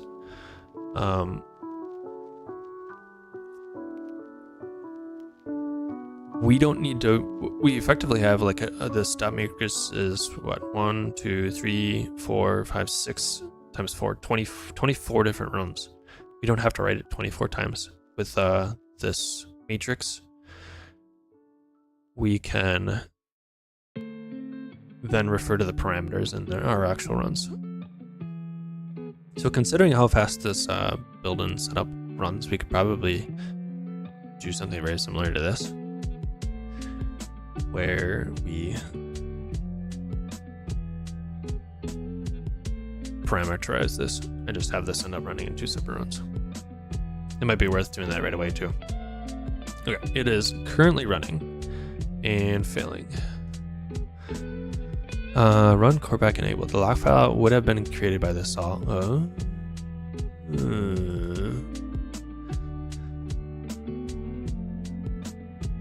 So when you run npm install, I guess with the new yarn, matrix is required or just a user-defined name. When you so to clarify, this is a standard. This is required. Jobs is standard. Node is user. Any keys within there are standard. Runs on, timeout, strategy, steps, those are all standard. Entries within the matrix, those are user-ish.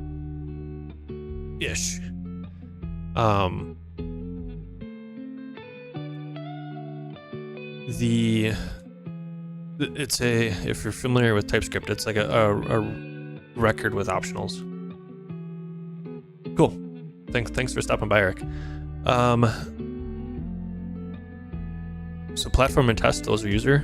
Include is standard. So that's why I had to clarify it a little bit. Once you set this up, similar to how you might refer to other, so like runner.os, that is a GitHub Action specific thing. So there's a parameter that's already set, or something that's already set that you can refer to it using this like handlebars syntax. Is that handlebars? And when you're referring to it, you end up being able to use this the dot syntax, and matrix is that top level key. So matrix test folder, which would be matrix test folder, and depending on which one you're running in, determines what the value actually ends up being there. Okay, let's see. So we need to deal with this core pack. There's probably going to be a way we can just ignore that. Core pack. Is that a core pack thing? Okay, core pack enable seems to have worked. So it's a yarn package. CLI install, and it seems like it's effectively doing a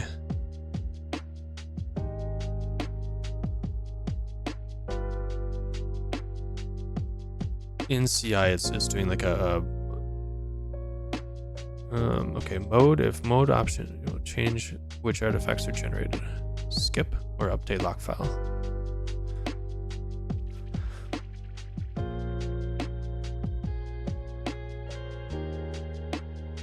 So we don't have a lock file, which is why it's throwing an error, and that's probably because it's specifically running in CI, because we didn't hit that when we were running locally. We do, in this case, we actually do want, we don't want it to be immutable.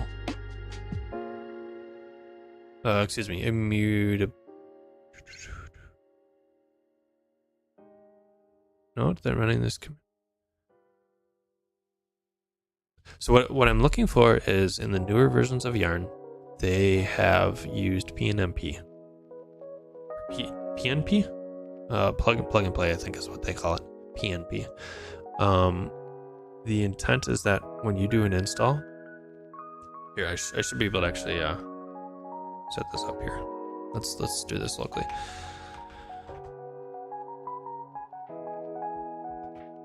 If we go to, I didn't muck with the other one, so what's the other one called? CD parcel, core pack, enable.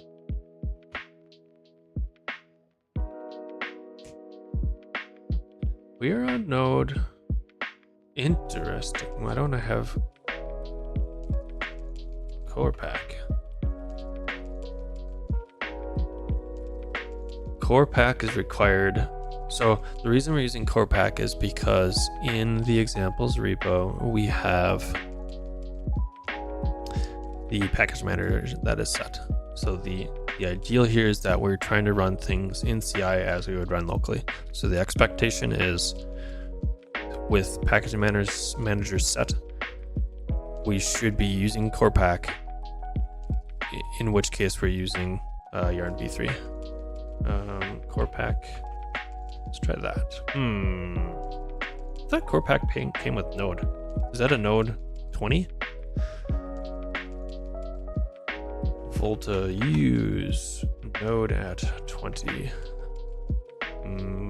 Volta install.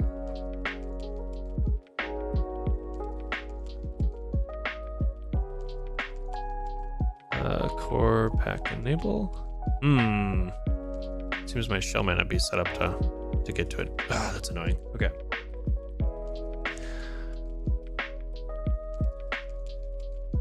So we're sort of relying on the plug and play to not be enabled because we are symlinking and we're expecting the node modules to exist.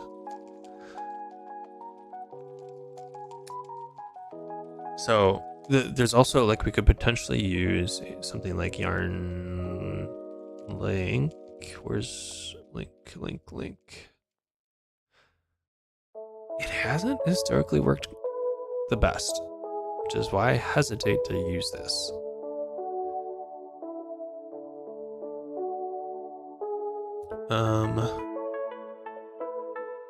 It might be better in the newer one. And since there's some expectation that you're running the examples with Yarn v3, it might be fine. Okay, install, validate when using 0 installs. So how do we Yarn config.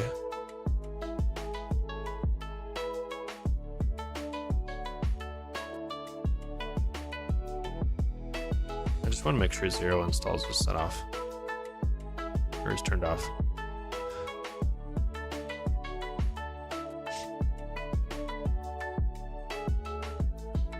They're technically possible here. Okay, what? Oh, weird.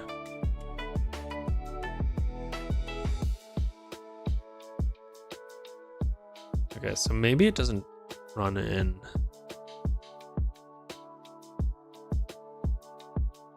0 installs might not be an issue in GitHub Actions. Maybe it just does the old way.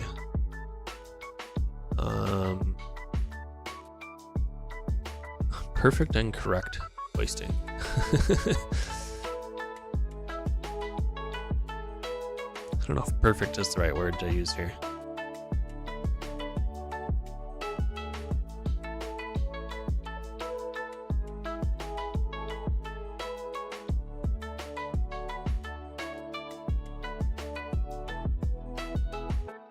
Okay.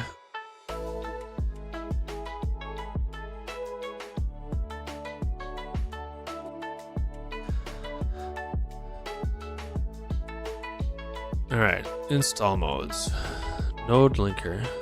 All right, so how do we define how node packages?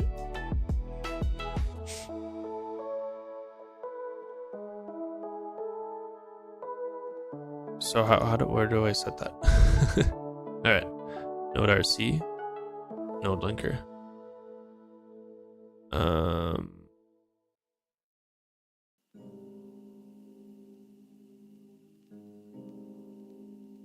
We might need to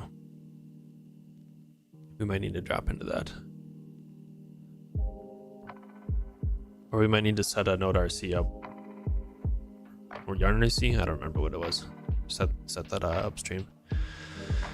If we want to rely on this. All right.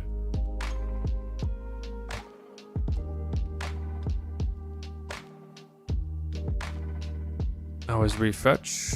Ensure the checksum doesn't refresh. Abort. There's no like inline build, check cache. Keep the same resolute currently in the lock file. Like I just want to run it without yarn. Please help me out here.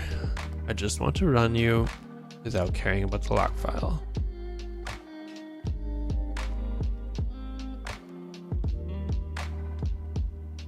Skip build. I will not run the build scripts at all. Update lock file. We'll skip the link step altogether and only fetch packages that are missing from the lock file.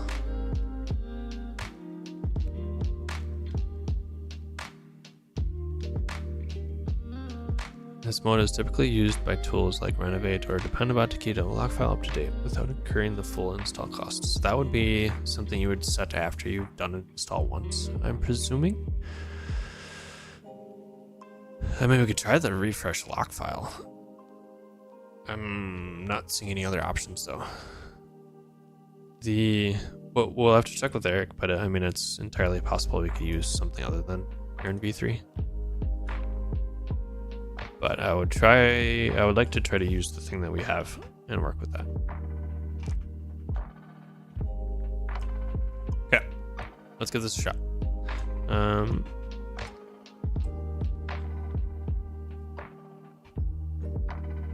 Yay, CI tests. I feel like anytime you do CI stuff, you have like 15 more commits than you would normally do. Do this and this. What are we at? We're a little bit over 2 hours. We'll see how this run goes. I might just switch to npm for the moment, just so we can get a good test in. And I think we're gonna call it as soon as we get a good build in. We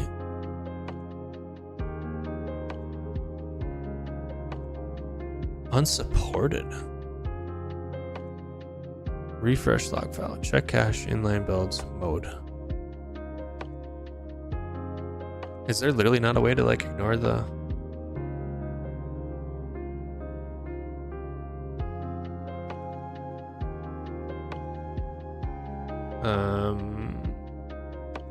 I don't see anything that can.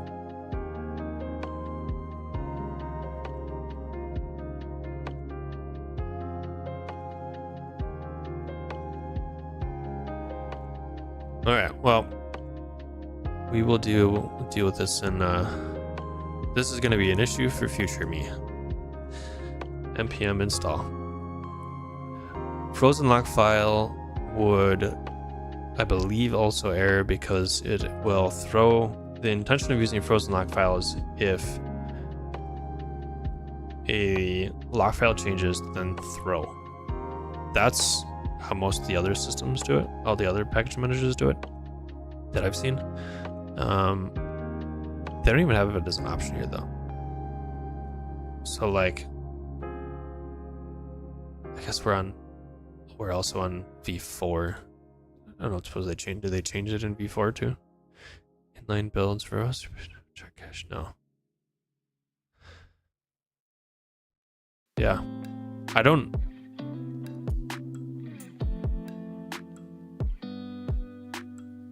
know that. I can try a couple other things. We might be able to get it to work, but I just want to get a good build here and make sure something is working. Try with npm. And like whatever npm is set up there is gonna be fine. We set up Dino. So we don't even set up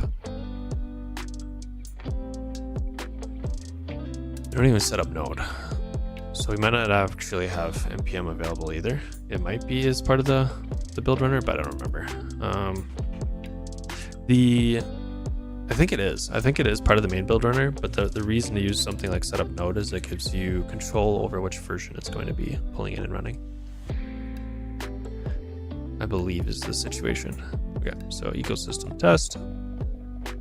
The other thing too I wanted to look at, if we look at like this build, not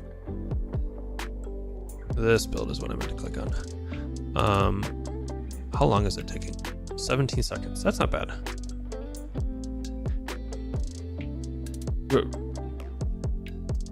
Really? What is that magic?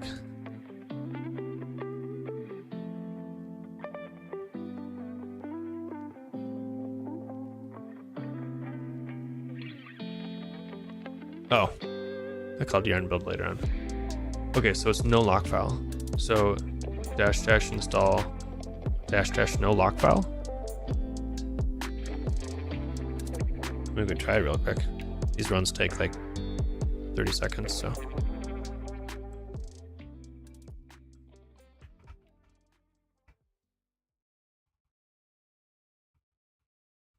Like that?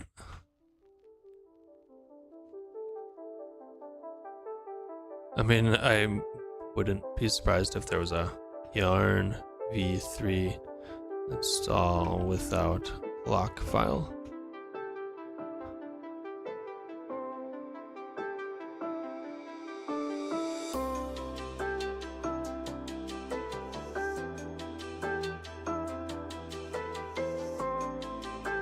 I'm done. Let's try it.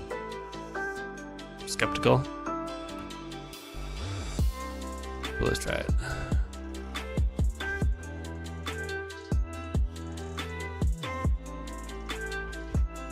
But I suspect what we're going to want to do is in npm install npm run build. I guess we can just do build, right? Build as a standard lifecycle.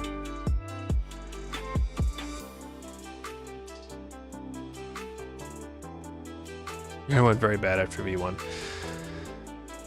Yeah. The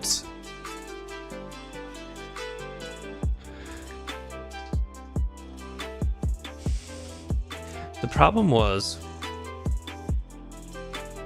it was a very hard break between V1 and later versions. Like incredibly hard to where there wasn't even a migration path. Like you literally couldn't migrate in some situations because some packages just didn't support what I was trying to do. So it was like entirely unusable, even if you're just doing a greenfield project in some cases. The intent was to make the build more dependable, which I appreciate because it wasn't in V1. And I still to this day continue to use V1 in projects and deal with that inconsistency. But no migration path, that kills it. There's just how do you, if I can't upgrade if I can't upgrade without things not working, What do you do? Like, this is literally not an option. So everybody just switched. They realized it by the time V2 came out, but I think they already had killed all of their goodwill by that point. Yeah. And it was at a time where V Yarn was highly favored. That big switch with big breaking changes and no migration path destroyed all of that favor. And there was other things coming on into the scene that you would be able to migrate to and had just as good of an experience, if not better. Like PNMP, I feel like really stole the limelight there. NPM has gotten better. It's gotten better over the years. I think it's probably on par with everything else now. So I appreciate what Yarn was able to do for the ecosystem, but I definitely don't have a preference towards the newer versions of Yarn. I will pick NPM or PNMP. Okay, we tried with no lock file, unsupported option name. Yep, yeah. Even the help says, "Oh, are you in the classic?" I think that is a flag for V1. Like, if you Google Yarn, depending on which browser I do it in, I still go to the Yarn V1 docs. That might be what's happening. Okay. Try with your npm, including build, using 1.22.19. Yeah, yep. So that would be, that would make sense because you're still running Yarn V1. That's the other confusing thing too. They, as a way to like try to get people to upgrade, they like basically like shoved V2, V3 into V1. So V1 is able to, V1 of the CLI can actually run V2 and V3, but you have to like turn it on. Just entirely confusing. So they broke up the server for the CLI versus the actual like package itself. Okay, we did a commit, git push, I forgot to push.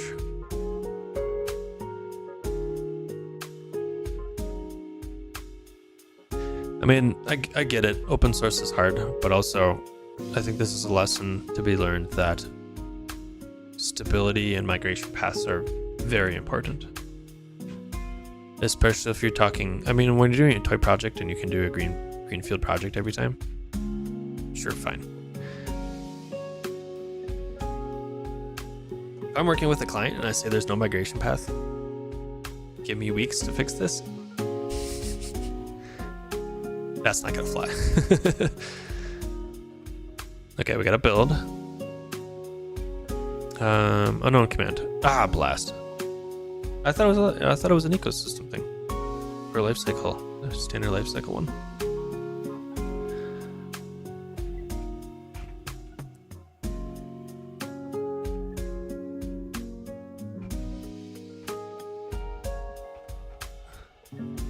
I've aliased that on most of my, I guess on both my computers.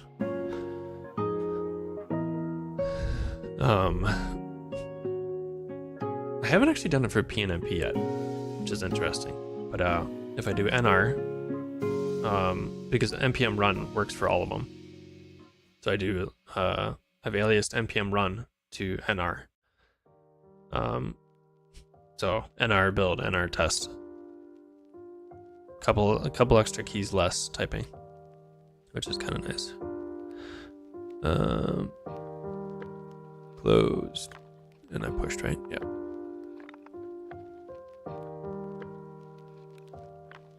We're gonna have to look at the tests too. npm run build. So it's running, but we're getting some type errors, and that very well could be related to other things. if we go back and do a build, do we have a build working here?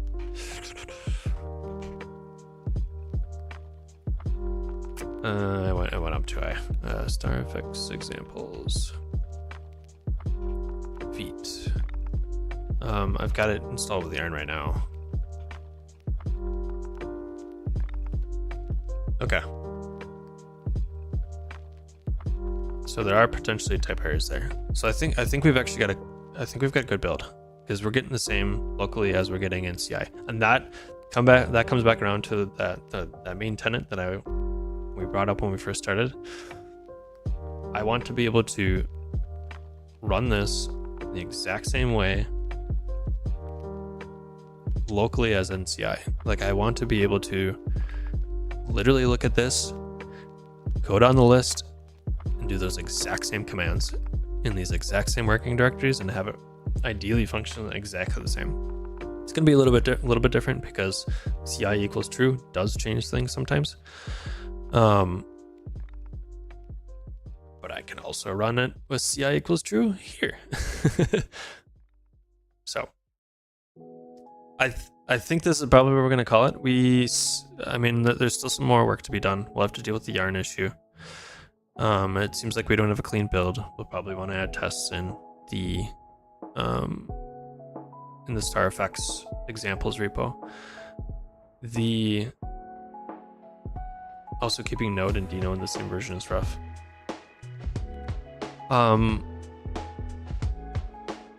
So what I've used quite a bit is Volta. Drop that in the chat. Volta is nice for a handful of reasons. It's written in Rust, which means it is something that I can run both on my Windows and in WSL, so the Linux flavor of Windows, and in Mac. I can use it on all of them. This is not just handling your Node version, it's also handling your package manager. There's sort of dragging their feet on dealing with the core package issue, which is sort of annoying.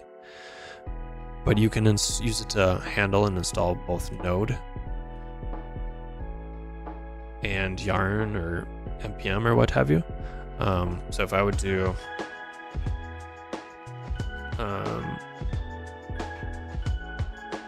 what's here?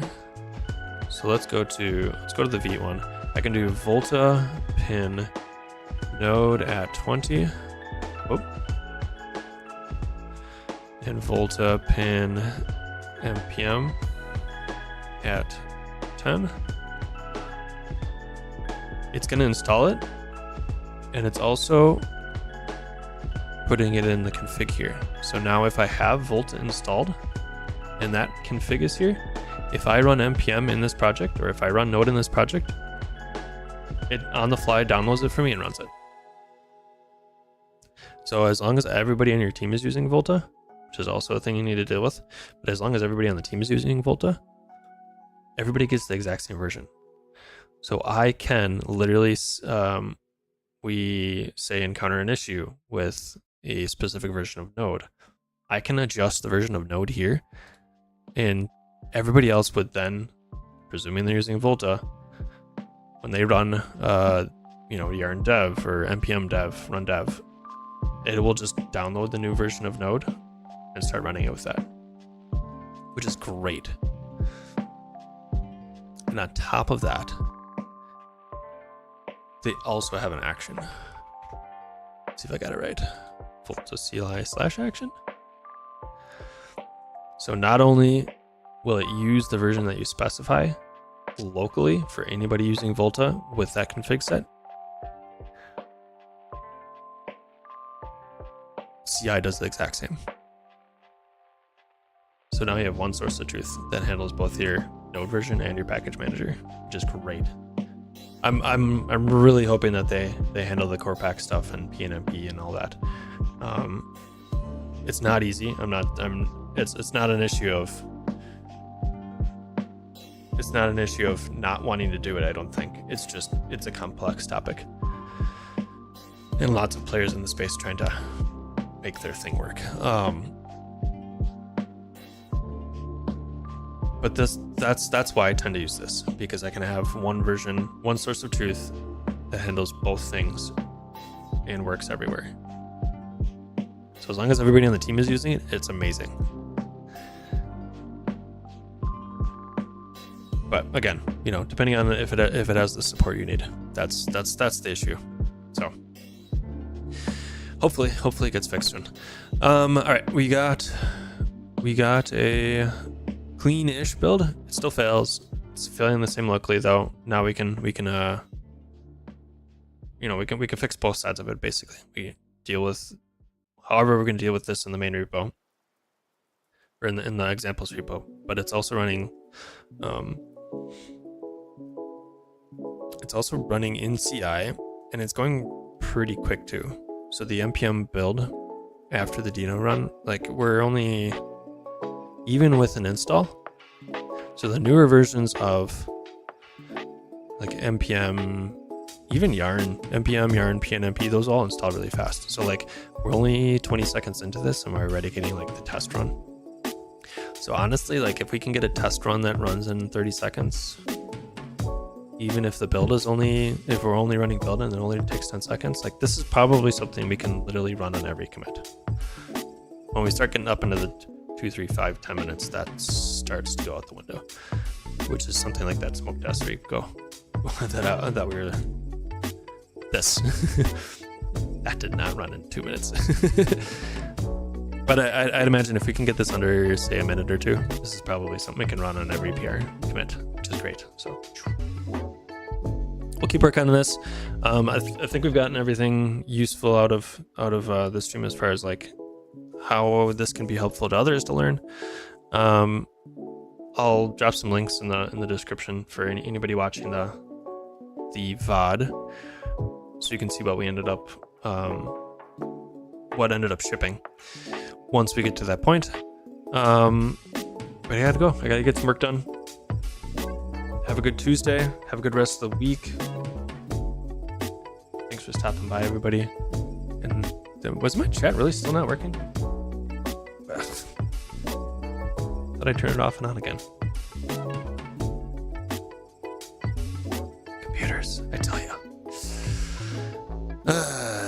Okay. Have a great rest of the week, everybody. Thanks for stopping by. See ya.